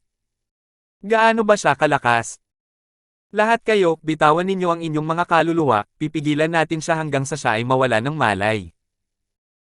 Pinagsalikop nilang lahat ang kanilang mga kamao at yumuko sa kanyang utos, opo, pinuno ng sekta. Umalangaw-ngaw ang kalangitan dahil sa mga sumunod na dagandong habang nagkalat ang lahat ng uri ng kaluluwa ng mga halimaw sa kalangitan, kasama ang koponan ni Ethan sa gitna. Pakiramdam ni Rebecca ay nasa gitna siya ng isang kawan.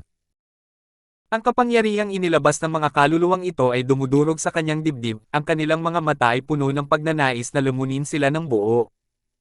Si Ethan lang ang relates. Nangungunang malalim na ranggong kombinasyon ng sining, awit ng paraiso. Pinangunahan ng dalawang matanda ang pagsalakay, nagsenyas habang inilalaan ang kanilang mga kaluluwa para kay Ethan. Ang dalawang malalaking kaluluwa ng halimaw ay may taas na 100 metro. Ang isa ay nababalot ng berdeng apoy, ang isa naman ay may matingkad na pulang kislap. Ang dalawang ibon ay umikot sa isa't isa hanggang sa sila ay naging isang pula at berdeng buhawi na may apoy. Isa itong kombinasyon ng atake, hindi ang tipo na maihahambing sa mga random na atakeng iyon dati. Maging si Ethan ay nakasimangot, habang mas hinigpitin ang hawak sa espada. Pinagsamang sining ni kagalang-galang Milton at Elias. May sumigaw na puno ng pag-asa, ang dalawang kagalang-galang ay nasa ika-6 na patong at lagi silang malapit sa isa't isa, parang iisang tao lang. Ang pinagsamang ataking ito ay kasing lakas ng 10 eksperto sa ika-6 na patong na ethereal stage. Gaano man siya lakas, hindi niya mahahadlangan ang isang walang kapintasang atake.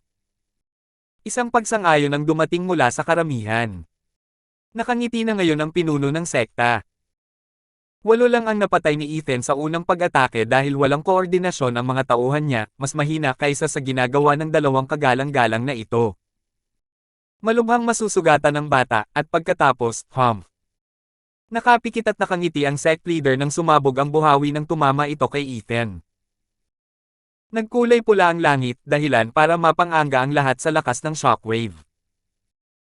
Si Rebecca ang pinakamalapit at ramdam niya ang matinding init na sumisipsip ng lahat ng halumigmig palabas ng hangin, na siyang nagpapayanig sa kanyang puso.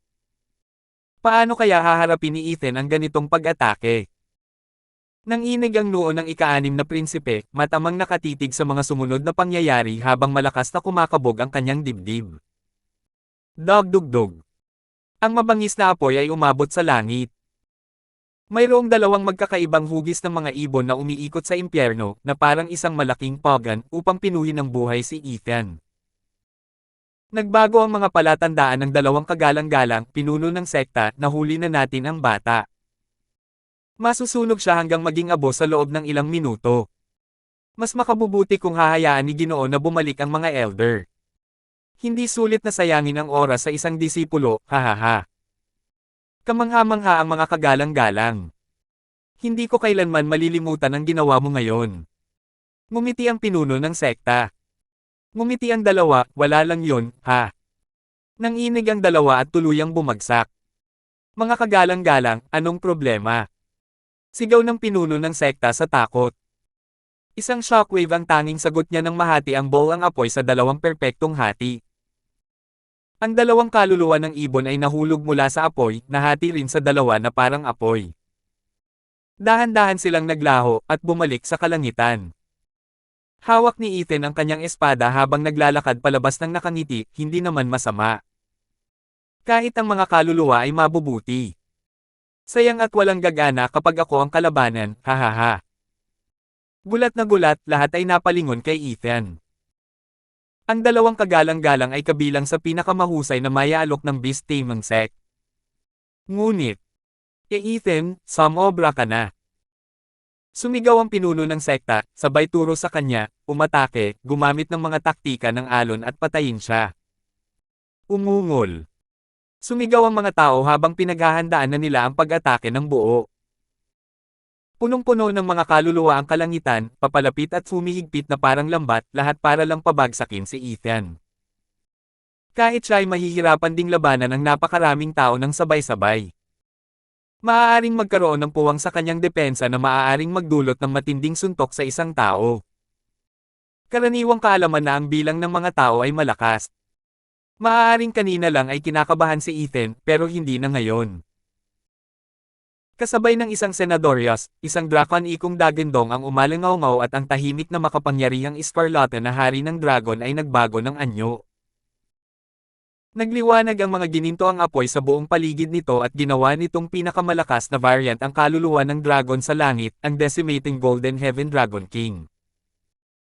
Nang matanggap ang Decimating Golden Flame, alam na ngayon ni Ethan kung paano gawing kalimang anyo ang kaluluwa ng dragon sa langit. Sumabog ang anyong ito sa kapangyarihan. Habang papalapit ang kawan ng mga kaluluwa, umungal ang gininto ang dragon at nagpakawala ng isang bugzo ng gininto ang apoy mula sa malapad nitong bibig. Kalahati ng langit ay nagkaroon ng gininto ang kulay dahil sa nagniningning na apoy na parabang may pader na nakalagay. Ang ilang mga kaluluwang labis na nasa sabik ay walang oras para tumigil at dumiretso sa gininto ang apoy. Nanginig at humagulgol ang kanilang mga katawan habang ang kanilang mahihinang kaluluwa ay nasusunog hanggang sa wala. Nabigla ang iba at pinatigil ang kanilang mga kaluluwa sa pag-atake. Mahigit 100 kaluluwa ang nanunood na ngayon sa malalaking gininto ang apoy. Sa kabilang panig, ngumisi si Ethan at umatake gamit ang malademonyong espada.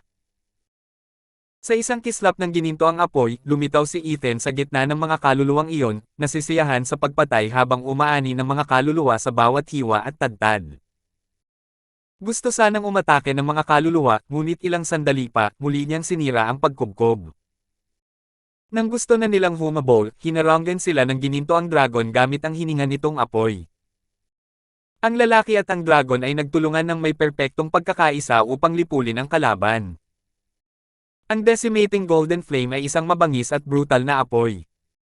Pinagawa muli ng ninuno ng dragon ang katawan ni Ethan at lumakas din ang kanyang bilis. Ang tanging nahuli lang ng iba ay ang kanyang anino habang siya ay mabilis na lumilipad, na nakapag-ani na ng 12 ng mga kawawang kaluluwa. At sa tuwing may lumalapit at nakapalibot sa kanya, ang gininto ang dragon ay nagbubuga ng apoy. Nagtulungan sina Ethan at ang kaluluwa ng dragon para bawasan ang kanilang bilang, isa-isang kaluluwa, habang wala silang magawa. Mahigit 100 eksperto ang walang magawang nanood habang ang bilang ng mga namatay kay Ethan ay umabot sa 50. Namangha sila kung paano napakahusay gamitin ng lalaking ito ang kanyang kaluluwa para paglaruan ang 200 kalaban. Bagamat eksperto sa pinagsamang sining ang naunang dalawang kagalang-galang, sina Ethan at ang dragon ay umaasa sa mga taktika, sinisikap na takpan ang bawat kahinaan habang tinatalo ang kalaban. Kung titingnan mula sa ibang anggulo, ang walang kabuluhang pagsisikap ng 200 tao na mahuli ang isang tao na natalo lamang ay nagdulot ng kawalan ng pag-asa at panghihinayang sa mga disipulo ng Beast Taming Sect. Maging ang pinuno ng sect ay tila umiiyak. Ito na siguro ang tadhana. Kung gagamitin mo ang maraming tao laban sa isang tao, magdurusa ka lang sa huli. 821. Hooray! Napuno ang kalangitan ng mga iyakan ng mga namamatay. Hawak ni Ethan ang malademonyong espada na parang isang sertipikadong manggagapas, kumitil ng buhay sa kanyang pangangaso para sa mga eksperto sa Beast Taming Sect Ethereal Stage, habang ang kalaban ay natatakot. Sa tuwing susubukan ng kalaban na mag-counterattack, ang gininto ang dragon ay papasok gamit ang hininga nitong apoy.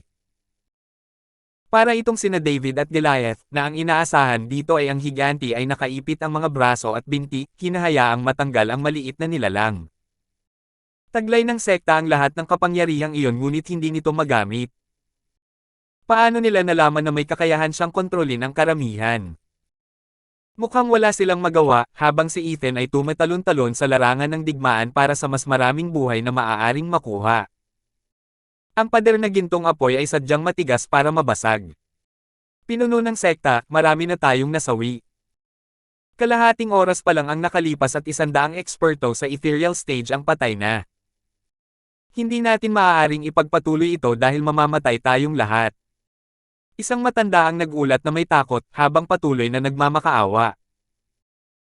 Naggalit ang mga ngipin ng pinuno ng sekta, bakit hindi kayang harapin ng lahat ng kapangyarihang ginagamit ng beast-taming sektang kahit isang batang walang hiyaman lang.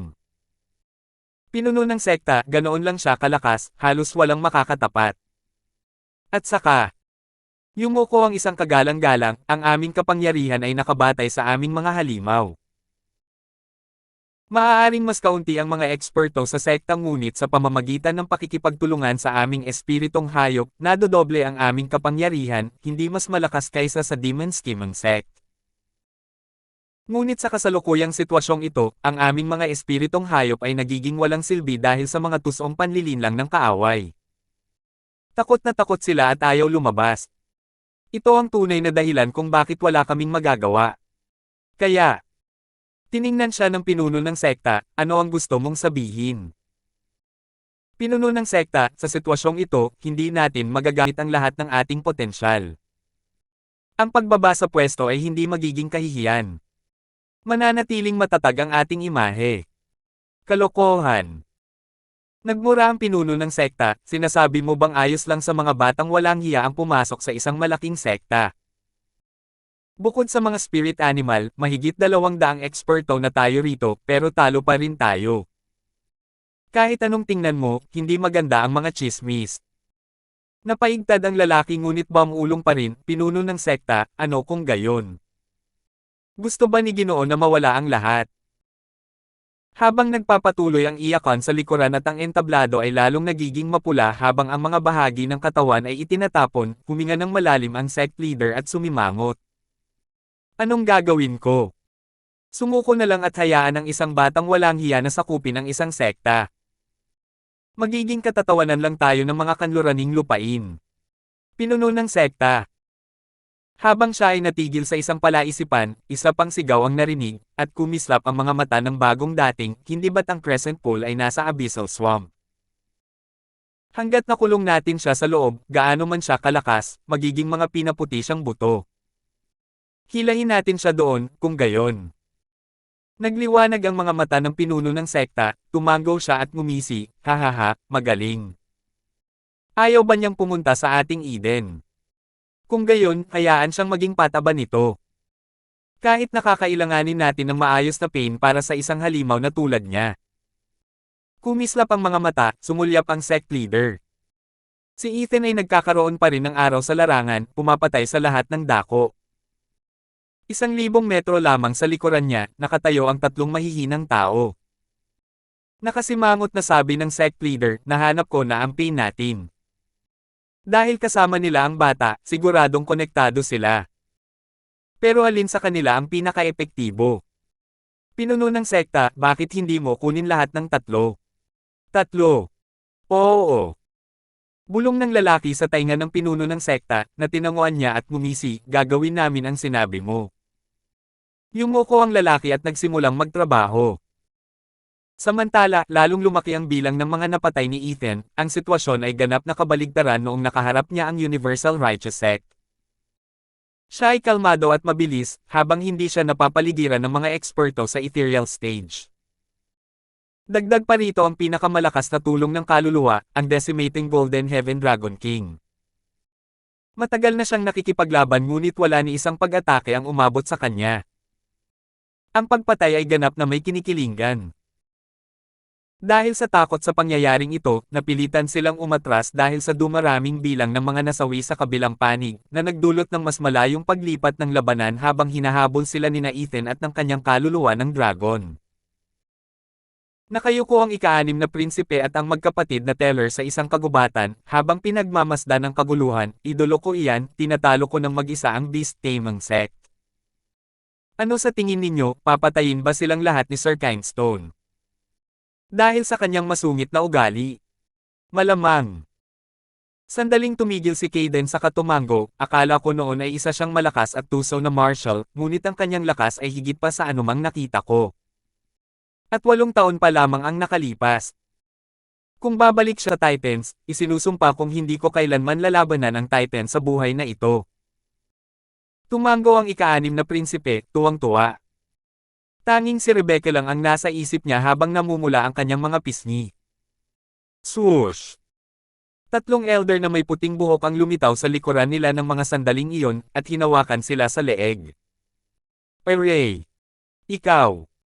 Sigaw ng ika-6 na prinsipe, ngunit nabulunan lamang siya ng takpan ng matanda ang kanyang bibig. Kahit na malayo na si Ethan, alam pa rin niya kung bakit umabot sa kanyang pandinig ang sigaw. Umiling si Ethan at itinigil ang kanyang paghabol. Paglingon niya, nakita niya ang tatlong nagtatakang tingin at ang nagtatakang mga mukha ng mga matatanda. Nakita niya tayo. Tumakbo ka. Tumalikod ang mga matatanda kasama ang kanilang mga bihag. Sumigaw ang pinuno ng sekta at nagsilaboy ang mga lalaking nakapalibot kay Ethan. Pang-iinsulto. Kumunat ang noo ni Ethan at tinawag pabalik ang kaluluwa ng dragon. Naiintindihan na niya ngayon kung bakit sila umaatres habang siya ay sumusulong. Ang lahat ng ito ay para ilayo siya sa tatlo at mahuli sila. Kahit na nagkamali sila ng kalkulasyon. Sa tingin ba talaga nila ay may pakialam ako? Habang palayo ng palayo ang tatlo, nagyayabang ang sect leader, Ethan, kung gusto mo silang mabuhay, sumunod ka sa akin. Umalis ang pinuno ng sekta. Pero wala akong, ha? Ilang milya ang lumipas nang makita ni Ethan ang mga tao sa paligid at napakamot sa ulo, walang saysay na gawin iyon. Pumunta sila rito ng mag-isa. Wala akong kinalaman doon. Wala akong kahit kaunting pagnanais na mahulog sa bitag mo para sa kanila. Nag-isip si Ethan, saka nakapagdesisyon. Ang kanilang negosyo, ang kanilang mga problema. Magsitigil kayo. Hindi pinansin ni Ethan ang lahat at tiningnan ang espiritu ng bulaklak, ituro mo ang daan patungo sa iyong lugar ng kapanganakan. Dahil sa takot kay Ethan, itinuro ng espiritu ang kanan ni Ethan kung saan tumakas ang lahat ng tao. Dumaan din doon si Ethan, pero dahil lang sa nagtagpo ang mga landas. Whoosh! Pagkalipas ng kalahating oras, sa isang lugar na puno ng mga bulaklak, isang platapormang bato na 1 metro ang lapad na may 3 haligi ang nakalatag sa gitna. Isang bagay na napakaganda. Naunang lumapag ang sect leader sa plataporma, habang ang iba ay tila malapit lang sa taniman ng mga bulaklak. Bumalik na ba ang mga elder na iyon? Sigaw ng sect leader. Umiling ang lahat. Bumantong hininga ang pinuno ng sekta at nagtanong, kumusta naman si Ethan, hinahabol ba niya? Isa na namang ikot ng pag-iling ng ulo. Labis siyang nagtaka noon. Ayaw ba niyang iligtas ang tatlong yan? Hindi pwede. Magkasama silang pumunta rito, kaya dapat malapit sila sa isa't isa. Maya-maya lang ay bumalik ang tatlong tao at ang mga matatanda. Sumigaw ang pinuno ng sekta, itali sila sa mga haligi, bilasan ninyo. Malapit na natin siyang mahuli. Opo, Ginoo. Tumawa ang mga matatanda at ginawa ang iniutos. Hihihi, tapos na ang pump. Isang matanda ang humajejek habang itinatali ang kanyang bihag. Sinaman ang tingin ng ika-6 na prinsipe at sinipa ang kanyang tiyan, isang grupo ng mga walang hiyang matandang dagaang ng ahas na lokohin si Sir Kindstone. Bam! Bam! Nabigla ang nasipa na matanda at natamba siya dahil sa sipa, saktong-sakto nang matamba siya sa parang ng mga bulaklak. Nataranta ang lahat, mag-ingat kayo. 822. Nako! Ang matanda na nahulog sa parang ng mga bulaklak ay natigilan sa kanyang kinatatayuan. Ngunit kahit na ganoon, ang kanyang kagalakan ay matagal nang nawala, ngayon ay napalitan ng isang maputlang mukha. Pagkatapos ay dahan-dahan siyang lumutang habang pinagmamasdan ang mga bulaklak sa ilalim niya, na may isang noo at nakakatakot na mga mata. Nakahinga ng maluwag ang iba nang makita siyang lumabas. Nako naman, muntik mo na akong mapatay. Sa galit, malakas na sinampal ng matandang muntik ng matamba ang ika-6 na prinsipe. Dumudugo ang bibig, ang ika-6 na prinsipe ay tumitig ng may pagsuwi at puot. Sa di malamang dahilan, nakaramdam ang matanda ng matinding puot mula sa ika-6 na prinsipe. Kaya naman gusto na niyang patayin ang batang iyon agad-agad. Napagtanto niyang hindi na maalis ang matinding galit sa mga mata ng binata. Kaya mas mabuting palayasin na lang siya ngayon para makasiguro. Pero pinigilan niya ang sarili. Hindi niya basta-basta maaaring patayin ang kanyang bihag, hindi iyon ang mangyayari. Nag-isip ang pinuno ng sekta, takpan mo ang mga bibig nila bago pa sila makawala at masira ang lahat. Opo, pinuno ng sekta. Tiningnan ng matanda ang ika-6 na prinsipe at tinapik ang leeg nito. Nakatitig pa rin ang prinsipe sa galit. Ang dalawa pa ay naayos na rin. Huminahon ang pinuno ng sekta, saka nag-utos sa isang tao na magmanman. Ilang sandali pa, bumalik siya, pinuno ng sekta, di darating na siya. Nakuha niya rin ang pain sa wakas, hahaha. Iwinasiwas ng sect leader ang kanyang kamay, magtago ka, huwag mong hayaang mahanap kanya. Nagsitakas ang mga lalaki, bagamat lubhang maingat na huwag masyadong lumapit sa bukid ng mga bulaklak. Nagtinginan ng mga bihag, alam nilang isa itong patibong para kay Ethan. Iniisip pa rin nila ang pinakamahusay na paraan para ipaalam kay Ethan na nandito na ang lalaki, sa tapat lang ng taniman ng mga bulaklak. Nakapikit, tumatawa ang sect leader sa plataporma habang itinuturo ang kanyang mga bihag. Ethan, sa wakas ay dumating ka na ba para iligtas sila? Hindi. Dahil ginawa mo. Akala ng sect leader ay malinaw na oo ito at natagalan bago na proseso ng utak niya ang pagtanggi. Sumigaw siya, ha? Anong ibig mong sabihing hindi? Ang mga balisang bihag ay natigilan at nakatingin kay Ethan. Bro Kindstone, baka bigla mo na lang nasabi yan ng hindi nag-iisip. Bakit hindi mo subukan ulit yang sagutin? Nabahala ang pinuno ng sekta, Ethan, huwag kang magmadaling sumagot. Sila ang pinakamalalapit mong kaibigan. Sino ang nagsabi? Og. Naguguluhang pagpapatuloy ng sect leader, o kahit papaano mga kaibigan. Sino ang nagsabi? Napakamot si Ethan sa ulo, hindi na lang pinansin gaya ng dati. Kumunat ang noo ng sect leader habang sumisigaw, kung gayon, ano ka ba talaga? Hindi ka maaaring maging estranghero dahil gusto mo silang iligtas. Halos wala naman talagang namamagitan sa amin. Dalawa pa lang ang nakita ko sa kanila ng ilang beses, samantalang ang pangatlo ay isang araw ko pa lang siyang kilala. Malamig na tumingin si Ethan sa sect leader, sa tingin mo ba talaga may nangyayari? Sinundan nila ako rito para sa sarili nilang dahilan. Para lang tayong mga estranghero sa iisang daan. Nanginginig, galit na nagngangalit ang sect leader, kung gayon, bakit ka nandito kung hindi para iligtas sila? Hindi ko man lang naisip na iligtas sila. Umiling si Ethan habang hawak ang espiritu ng bulaklak, hindi ba't sinabi ko sa iyo, hinahanap ko ang paraiso ng iyong paglilinang. Mayroon akong espiritu ng bulaklak dito na nagmula roon. Sinusunod ko lang ang mga direksyon nito. Kaya maaari mo silang dukutin ng walang pag-aalala mula sa akin. Hindi kita guguluhin. Paf! Paf! Muntik nang sumabog ang dugo ng pinuno ng sekta. Wala siyang pakialam sa mga bihag, kaya nauwi sa wala ang kanilang pagsisikap. Pumunta lang ang lalaki sa kanilang mahalagang lugar para mag-ayos ng drawing array. Ano pa nga ba ang saysay ng paggamit ng mga magagarbong trick? Napayuko ang pinuno ng sekta. Lalong nagulat ang mga bihag. Ngayon alam na nila na wala silang halaga para kay Ethan, hindi sila karapat-dapat iligtas. Nadurog ang tatlo. Paano ka naman nilalamig ng ganito? Sabay tayong naglakbay. Tumingin si Ethan sa paligid at saka tumingin sa sect leader, ito siguro ang lugar na hinahanap ko. Sigurado akong may tinambangan ka rin. Kaya para masigurong walang makakagambala sa konsentrasyon ko mamaya, mas mabuting alisin na lang ang lahat ng mga bagay na hindi mo alam. Nanlamig ang mga mata ni Ethan at sinugod ang sect leader. Teka, wala ka bang pakialam kung mamatay sila? May mga bihag ako rito. Sigaw ng sect leader. Natatawang nagpatuloy si Ethan, bingi ka ba? Ikaw ang tumatawag sa mga bihag na iyon. Whoosh! Sa isang madilim na liwanag, hawak na ngayon ng kamay ni Ethan ang malademonyong espada at hiniwa ito. Nataranta ang sect leader habang umiiwas. Swoosh! Tumagos ang itim na talam sa platapormang bato at nabasag ang tatlong haligi. Napasigaw sa gulat ang mga bihag, ngunit hinaranggan ng kanilang mga nikotikip na bibig ang mga ingay. Pagkatapos, nagbanggaan ang mga haligi at biglang tumigil. Huminga ng malalim ang tatlo. Ang masaksihan pa lamang ang isang eksperto sa ethereal stage na nagpapakita ng matinding takot sa mga bulaklak na iyon ay nakapagpaisip sa kanila na mas makabubuting iwasan din ito. Kinumpirma ng ginawa ni Ethan na wala siyang pakialam sa buhay nila. Pinagsisisihan na ito ngayon ng sect leader.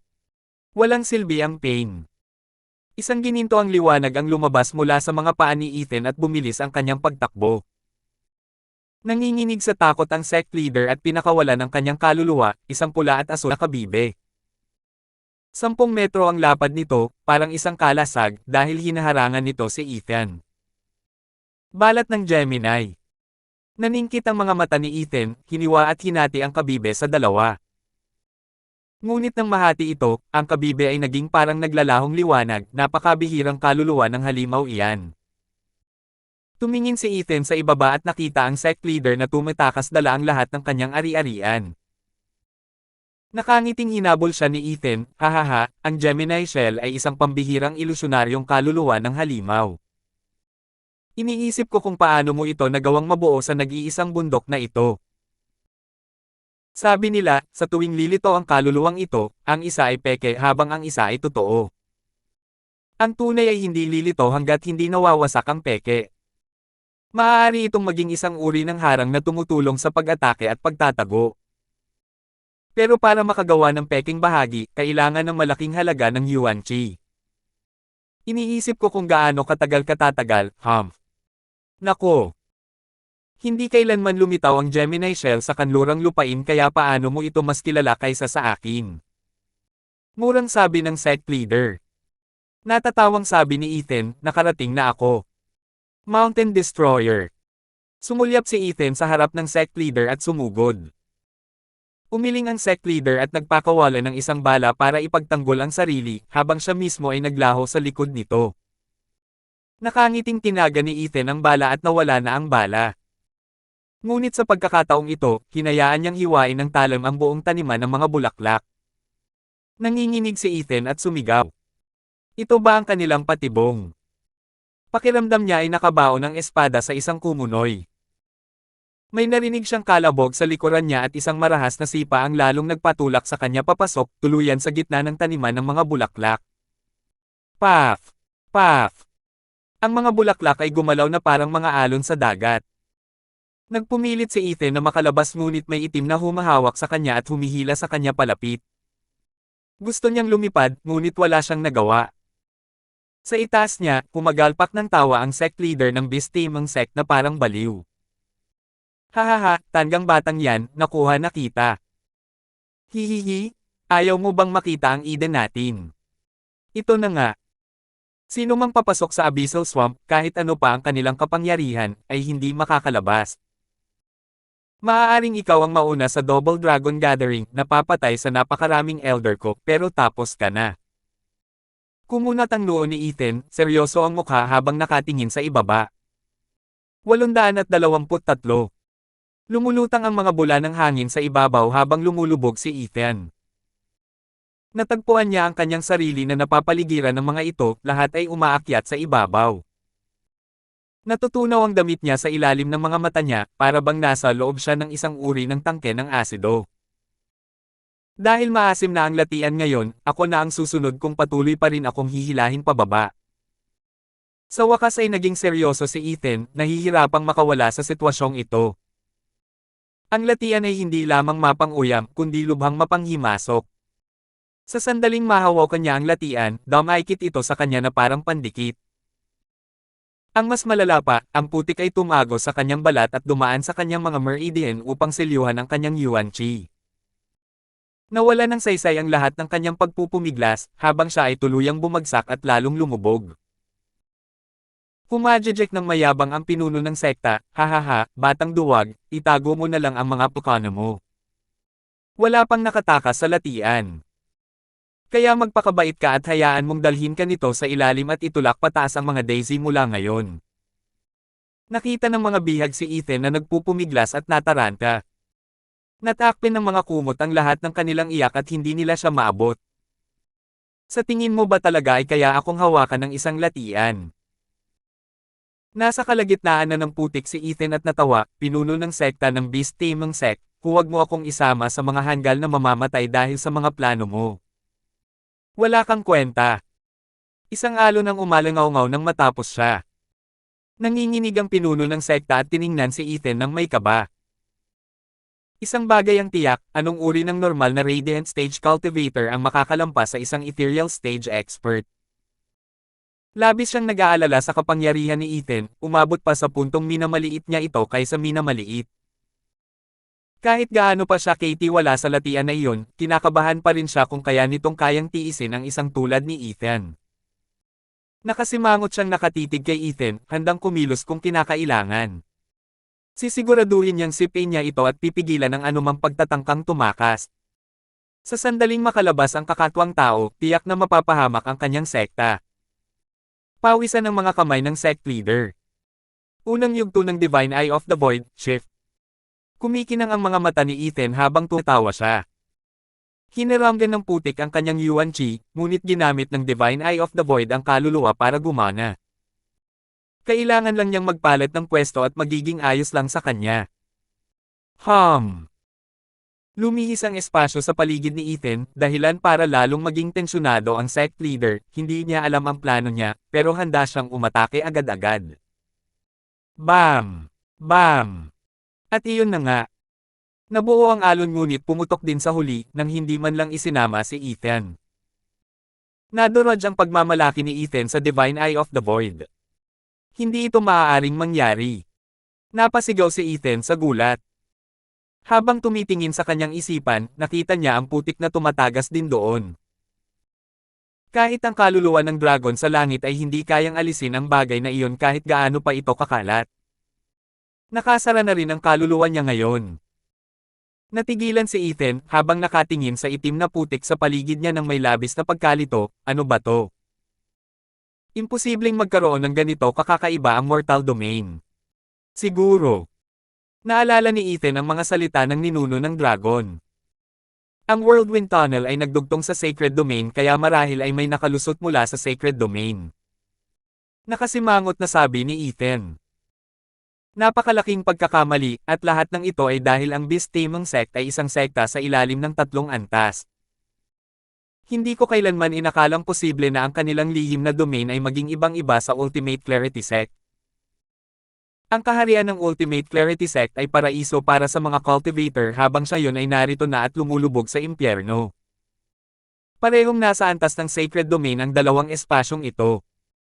Ibig sabihin niyan, kahit ang isang santo ay mahihirapan sa putik na ito. Nagluksa si Ethan at umiling habang tinatangay siya ng lupa. Tumawa ang pinuno ng sekta sa gulat na ito, hahaha, bulok na punk, puro ka lang pagpapasikat. Nasaan na ang kay-abangan mo ngayon? Muntik mo na akong takutin sandali dyan. Akala ko talaga makakatakas ka, pero puro ka lang pala salita. Isa ka pa ring mortal sa huli. Paano ka makakatakas sa abyssal swamp ng sekta ko? Natahimik si Ethan habang palalim ang kanyang pag-iisip, hanggang sa natakpan na rin niya ang kanyang ulo. Ang natitira na lang ay mga bula na pumutok, ang tanging senyales na naroon si Ethan, sa ilalim ng ibabaw. Sumigaw si Rebecca ng matagal, kahit walang tunog na nakakarating sa kanya. Buong lakas nilang nilabanan ang kanilang mga gapos, ngunit walang nagtagumpay. Ninipis ang mga bula at agad na tumigil. Wala na ang batang yan, hahaha. Nakita ng sect leader na tumahimik ang latian at ngumiti, lahat, pinatay ko ang baliw na yan. Bumalik kayo. Whoosh! Dumating ang mga tao mula sa lahat ng direksyon, ang mga elder ng Beast Taming Sect. Nang makita ang kanilang kapahamakan, nilamon na ng putikan si Ethan, kaya't labis silang natuwa sa pinuno ng sekta. Ang pinuno ng sekta, ang pinakamagaling. Walang kapintasan ang mga plano niya, hahaha. Pinuno ng sekta, dahil napatay natin ang pinakadakilang traidor ng Demon Scheming Sect, hindi ba dapat itong maging kabayaran sa ating mga pagsisikap? Oo, pinuno ng sekta. Para matugunan ang mga problema ng Demon Scheming Sect, dapat ay makakuha pa tayo ng 1,000 sagradong bato. Masyado nang marami ang ating natamo na pagkatalo. Sa 200 eksperto sa ethereal stage, kalahati na lang ang natitira sa atin. Lahat ay tumugon, oo, tama iyan. Oo, ganoon dapat. Ang mga pagkalugi ng aking sekta ay babayaran ng Demon Scheming Sect. Tumango ang pinuno ng sekta, pero una, malapit na ang kabilugan ng buwan sa loob ng 3 araw. Panahon na para sa buwan ng pagbibinyag sa crescent pool ng ating sekta. Alam ninyong lahat na sa araw na pinakamaliwanag ang buwan, ito ay magiging pinakamalinaw na lawa na may makapal na espiritual na enerhiya. Ang pagsasanay sa loob ay gagawing mas epektibo ito kaysa sa labas. Hindi natin ito maaaring palampasin kahit isang beses. Kaya naman ang pag-uusap sa Demon Scheming Sect ay ipagpapaliban ng 3 araw. Ikinuyom nilang lahat ang kanilang mga kamay, opo, pinuno ng sekta. Pinuno ng sekta, kumusta naman ang 3 batang iyon? Itinuro ng isang matanda ang mga haligi. Tiningnan ng sect leader ang malungkot na 3 at ngumiti, kunin muna natin sila at tingnan natin sila. Aayusin natin sila pagkatapos. Opo, pinuno ng sekta.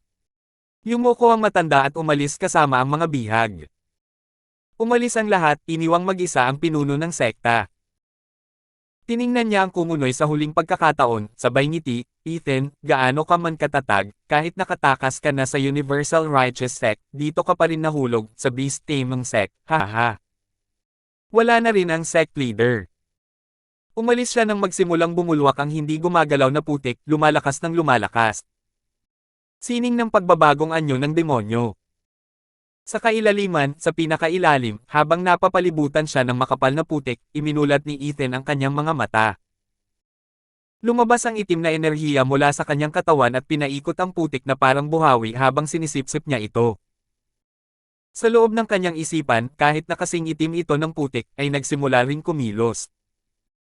Nanginig ang kaluluwa ng dragon sa langit at naging heaven devouring demonic dragon king.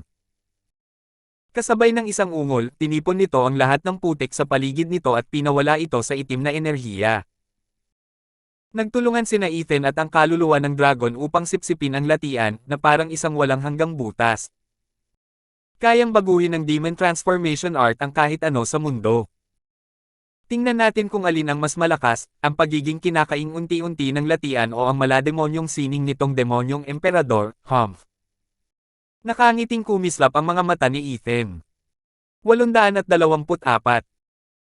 Habang papalubog ang araw sa 3 araw, nilalamon ng takipsilim ang mga huling bakas ng takipsilim habang ibinabalita nito ang pinakamaliwanag na rurok ng buwan. Bumalik ang mga matataas na opisyal ng Beast Taming Sect sa gilid ng Crescent Pool.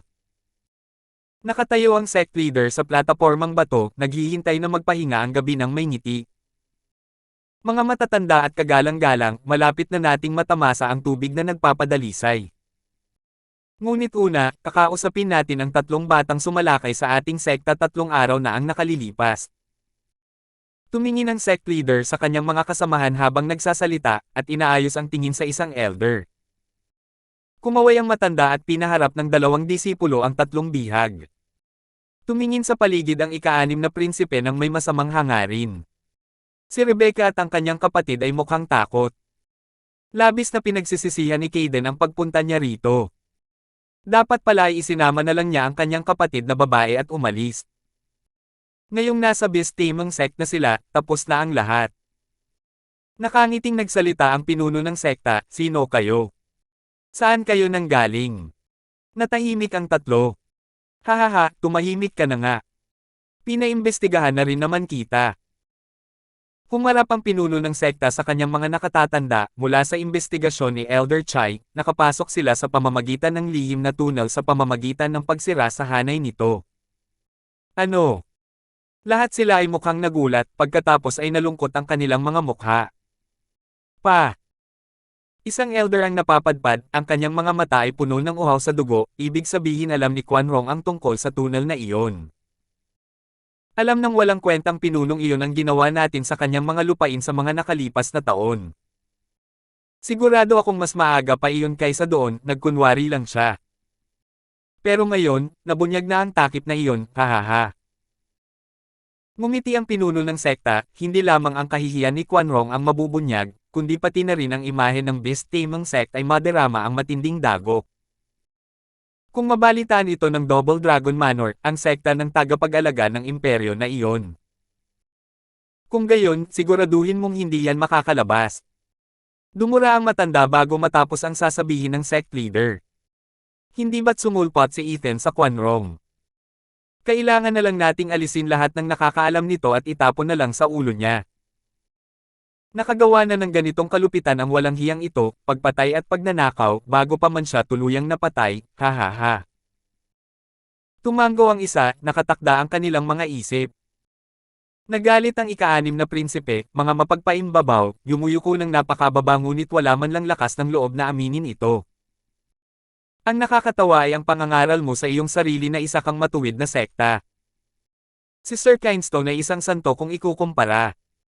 Balang araw, makukuha mo rin ang sa iyo, sa pinakamasamang paraan na maiisip.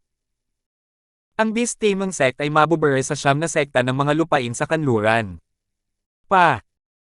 Sinampal siya ng isang matanda, ano kaya ang magagawa ng isang malaswang taong katulad mo? Dinuraan ng ika-6 na prinsipe ang dugo sa kanyang bibig, namumula ang kanyang mga mata, at ang kanyang mukha ay puno ng galit sa kung gaano siya kaina. Humagalpak ng may paghamak ang lalaki. Naguluhan si Rebecca, anong nangyayari rito? Ano ang espesyal sa tunnel na iyon? Bakit mo papatayin ang lahat ng nakakaalam nito? Kahit ang kanyang kamahalan, ama, at ang buong korte. Rebecca. Sumigaw si Caden sa kanya, pinapahiwatig ang kanyang mga mata. Kahit wala siyang kaalam-alam tungkol sa lagusan, isang bagay ang malinaw, ito ay ang bawal ng Beast Taming Sect. Ang sinumang nakakaalam nito ay may iisang katapusan, ang tiyak na kamatayan, at tiyak na kasama rito ang emperador. Ngayon niya napagtanto kung bakit kinakabahan ang kamahalan. Nanunuya ang pinuno ng sekta, Akala ko ba nandito ka nang may alam pero wala ka ring kaalam-alam? Wala kaming alam, ni si tatay at ang iba pa. Pakiusap, huwag mo silang idamay dito, pagmamakaawa ni Rebecca. Puro pangungutya lang ang natanggap niya sa mga pagsisikap niya. Bumantong hininga ang ika-6 na prinsipe, at sa wakas ay naging seryoso sa buong buhay niya, binibining Rebecca, ang mga gago na ito ay mga mababangas. Hindi mahalaga kung matagpuan ang tunnel, kung malapit lang sila ay mamamatay sila. Ito ang sakuna na dumarating sa Quanrong na walang makakatakas. Tama ka. Tumawa ng mahina ang pinuno ng sekta, lahat ng may kinalaman dito ay patatahimikin ng tuluyan. Nakangiting nagsalita ang sect leader ng mga nakakakilabot na salita, dahilan para maramdaman ng tatlo na isa siyang demonyo mula sa impyerno. Nalungkot si Rebecca, ibig sabihin niyan ay si ama at ang lahat. Bumantong hininga si Caden, at nakaramdam din ng parehong kalungkutan. Pumikit lamang ang ika-6 na prinsipe, nang makita ang paparating na pangyayari, natalo ang sugal na ito. Maaari sanang manalo si Sir Joe kung hindi siya niloko ng mga masasamang loob na ito. Napakalapit na. Nagdalamhati ang ika-6 na prinsipe. Ngumisi ang pinuno ng sekta at lumingon upang tumingin sa kalangitan sa gabi. Nakbitin ang kabilugan ng buwan sa itaas, binabalot ang latian ng banayad nitong liwanag. Para bang nililinis ng buwan ang putik, pinuputol ito at nagbabago tungo sa isang malinaw na lawa ng walang kapintasang kagandahan. Nanggigilales ang tatlo habang pinanood ang palabas na ito. Ang makapal na espiritual na enerhiya na sumunod ay nagpamangha sa kanila, pakiramdam nila ay 3 beses na mas mabilis na gumalaw ang Yuan Qi sa loob. Hahaha, nandito na ang Crescent Pool. Tumawa ang pinuno ng sekta, ang mga bulaklak na ito ay karaniwang parang abyssal swamp, nakamamatay sa sinumang lalapit, ngunit kapag lumabas na ang kabilugan ng buwan, ito ay nagiging Crescent Pool, isang paraiso para sa paglilinang. Ang paglilinang dito ng isang araw ay katumbas ng 1 taon sa labas. Tanging kalikasan lamang ang makapagbibigay ng ganitong kamangha-manghang bagay, hahaha. Tumango ang lahat, mukhang nasa sabik, pinuno ng sekta, walang hinihintay ang oras. Mas mahalaga ito kaysa sa gabi ng kasal. Tere na at magsanay. Tumango ang sect leader at nanguna para sumugod. Teka, pinuno ng sekta, paano naman ang tatlong iyon? May tumuro sa mga bihag. Natatawang sumulyap ang sect leader, sa tuwing sumasapit ang kabilugan ng buwan, lagi kaming naglilinang ng mag-isa. Paano sa tingin mo ang magiging takbo namin kung magdoble cult iba kami? Nagliwanag ang kanilang mga mata, nagpapakita ng nakakasuklam na mga ngiti. Matalino ang pinuno ng sekta. Mas mabilis pa yan, hahaha. Girly, ang swerte mo. Malapit ka nang magdala ng saya sa sect leader, hihihi. Hinawakan ng isang matanda ang leeg ni Rebecca at inihagis ito sa pinunong sekta. Sumigaw si Rebecca habang nagmumura ang dalawa pang bihag. Ganito ba kumilos ang pinuno ng sekta ng matuwid na Beast Taming Sect at ginagawa ang mga kasuklam-suklam na gawain? Bitawan mo ang kapatid ko bago pa kumalat ang balita kung gaano kabulok ang sekta mo. Ang Beast Taming Sect ay walang iba kundi isang grupo ng mga masasamang tao na nagpaparumi sa mga babae. Kahit ang maluwalhating pinuno ng sect ay naging isang kasuklam-suklam na baboy, kaya ano ang masasabi tungkol sa kanilang imahe? Patuloy na nagmumura ang dalawa sa galit. Tumawa ang mga matatanda. Niyakap ng pinuno ng sekta si Rebecca, matuwid, imahe. Ano ang maitutulong ng alinman sa kanila kung sapat na ang kapangyarihan na magbibigay sa inyong dalawa? Sa tingin mo ba ay magkakaroon ka ng pagkakataong ibunyag ito? Hahaha, tulad ng tunnel, lahat ay mangyayari ayon sa sinabi ko. Kung sasabihin kong tama ako, iyon na ako. Ano ang magagawa ng mga patay? Humph, napaka-inosente. Nanginig ang noo ni Kaden at ng ika-6 na prinsipe at nagngalit ang kanilang mga ngipin. Missy, magsaya tayo sa paglilinang, hahaha. Kasabay ng isang nakakasuklam na ngiti, hinaplos ng maruming kamay ng sect leader ang malambot na pisngi ni Rebecca, ang mga mata nito ay nagniningning sa pagnanasa. Pagkatapos ay pinunit niya ang damit nito sa isang galaw para malantad ang malinis nitong balat. Tumindi ang pagnanasa ng pinuno ng sekta, hinihingal na parang hayop. Walang kapintasan. Ah! Napasigaw si Rebecca habang umiiyak, tulungan mo sana ako. Girly, ito ang Beast Taming Sect, walang magliligtas sa iyo. Humajejek ang sect leader. Ethan. Nagpupumigla si Rebecca, tinatawag ang taong nilamon ng latian ilang araw na ang nakalipas. Kahit alam niyang walang saysay ang tawag. Ngunit sa kanyang sandali ng matinding kawalan ng pag-asa, hindi ang kanyang ama o kapatid na lalaki ang kanyang tinawag, kundi ang lalaki. Tumawa at nangungutya ang pinuno ng sekta, nakakainis na babae, patay na ang lalaki. Nakita mo na mismo kaya bakit mo pa siya tinatawag? O tinatawag mo ba ang multo niya para iligtas ka? Hahaha. Sumabay sa kanyang tawa ang iba. Ngunit patuloy pa ring sumisigaw si Rebecca para kay Ethan, hawak ang huling pag-asa sa hukay na ito ng kawalan ng pag-asa. Lingid sa kaalaman ng sinuman, ang malinaw na lawa ay nagkulay itim, habang ito ay kumalat sa buong 825. Umakyat ang mga bula sa ibabaw habang may kung anong madilim na bagay na kumalat sa malinaw na tubig ng lawa at binigyan ito ng itim na kinang. Sa wakas ay may nakapansin sa kakaibang katangian ng lawa, at sumisigaw, pinuno ng sekta, bakit na naman umitim ang lawa? Ano? Nawala ang saya ng pinuno ng sekta, habang nakatitig sa tubig, may kabilugan ng buwan sa itaas kaya bakit biglang nagbago ang lahat? May nangyari ba sa pagkakataong ito para humantong sa ganitong pagbabago?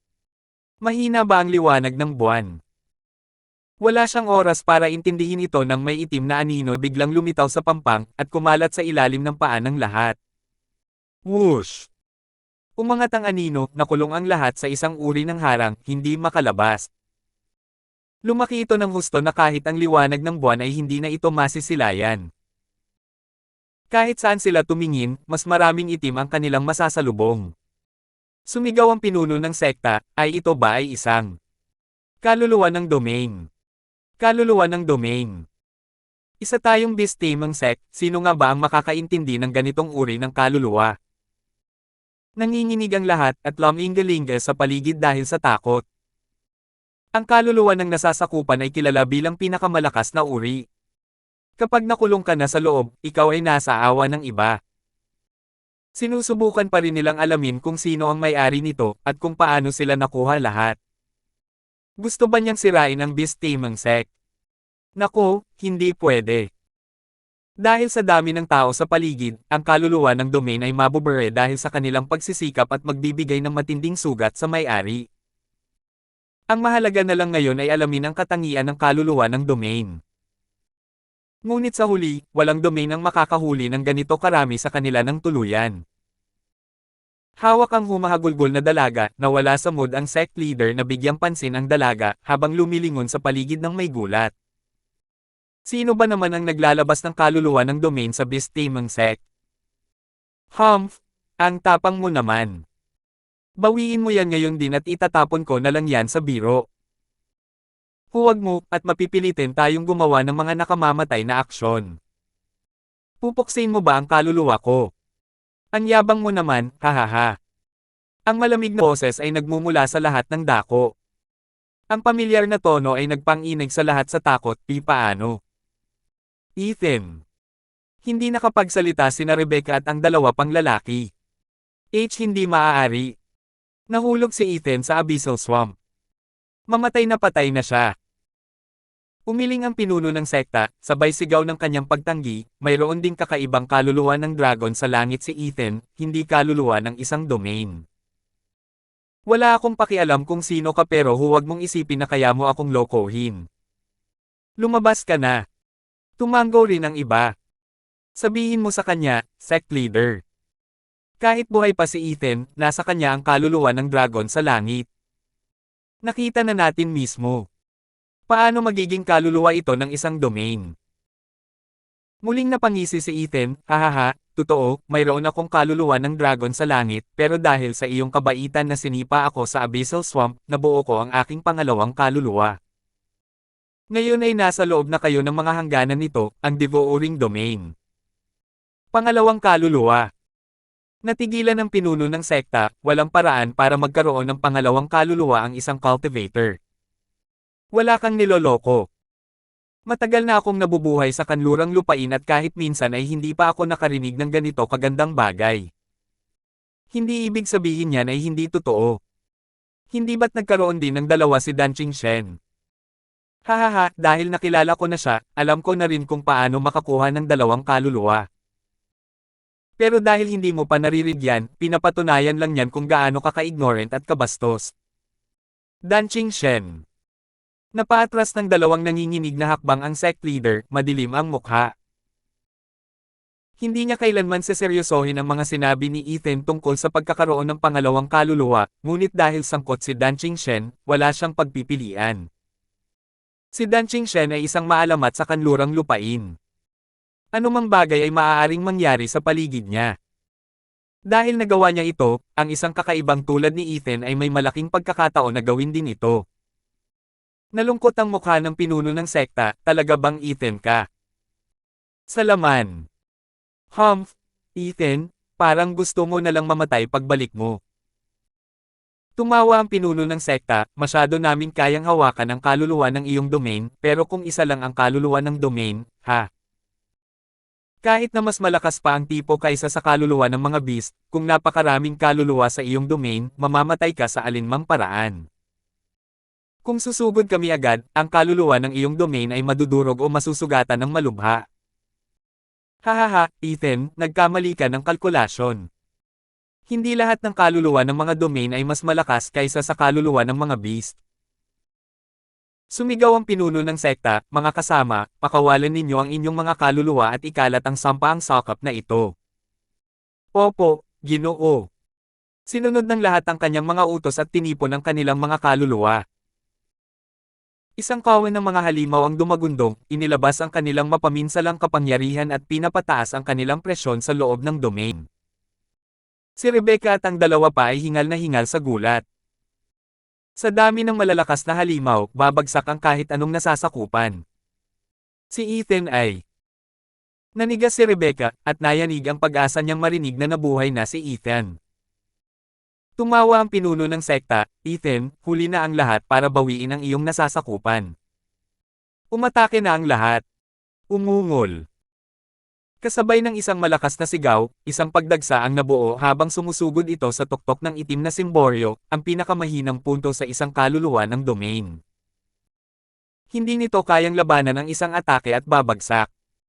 Nanginginig sa tuwa ang pinuno ng sekta. Ethan, hindi kita pinatay noong una, pero sisiguraduhin kung matatapos ka na ngayon. Isang kalansing ang umalangaw-ngaw bago siya nagmalaki sa kanyang maluwalhating tagumpay. Tumigil sa pag-atake ang Stampede na parang nakulong sa isang bagay. Sumigaw ang pinuno ng sekta, anong nangyayari? Bakit hindi ka umaatake? Pinuno ng sekta, hindi namin alam kung bakit pero kulang kami sa lakas para gumalaw. Nataranta ang mga elder, parang wala na sa kontrol namin ang aming Yuan Chi at mga kaluluwa. Ano? Nanginginig na parang halaya ang mga binti ng sect leader. Kailangan ng isang cultivator ang Yuan Chi at soul power para maipakita ang kanilang lakas. Dahil pareho silang nakalock, hindi na siya maaaring maging isang cultivator. Isa na lamang siyang tupa na ihahatid sa katayan. Paano nangyari ito? Ngumisi si Ethan habang lumulutang, binuo ko ang devouring domain sa loob ng abyssal swamp, kaya syempre may kapangyarihan ito. Hindi ba't sinabi mong may mamamatay kapag natigil sa kumunoy na ito? Hahaha, lahat kayo ngayon ay nasa parehong sitwasyon. Ang kaibahan lang ay mas malala ito. Nanginginig ang lahat sa takot at kilabot. Pareho ba ang domain ng kakaibang latian na yon? Ibig sabihin ba noon ay naliligaw na tayo? Walang sino man sa mga nahuli sa putik ng latian ang nakaligtas ng buhay. Pinuno ng sekta ng Beast Taming Sect. Nakaguhit ang mahiyain ng ngiti ni Ethan, malika sa isang bagay. Sabi ni Demon Transformation Art, ang kondisyon para makabuo ng pangalawang kaluluwa ay dapat itong maging mas malakas kaysa sa una. Kaya sabihin mo sa akin kung mas mahina ang devouring domain kaysa sa Dragon Soul. Hahaha, minamaliit mo talaga ako. Hindi naman sa kung seseryosohin mo ako ay mababago ang lahat. Kaya magpakabuti ka at mamatay ka na, Demon Transformation Art. Whoosh!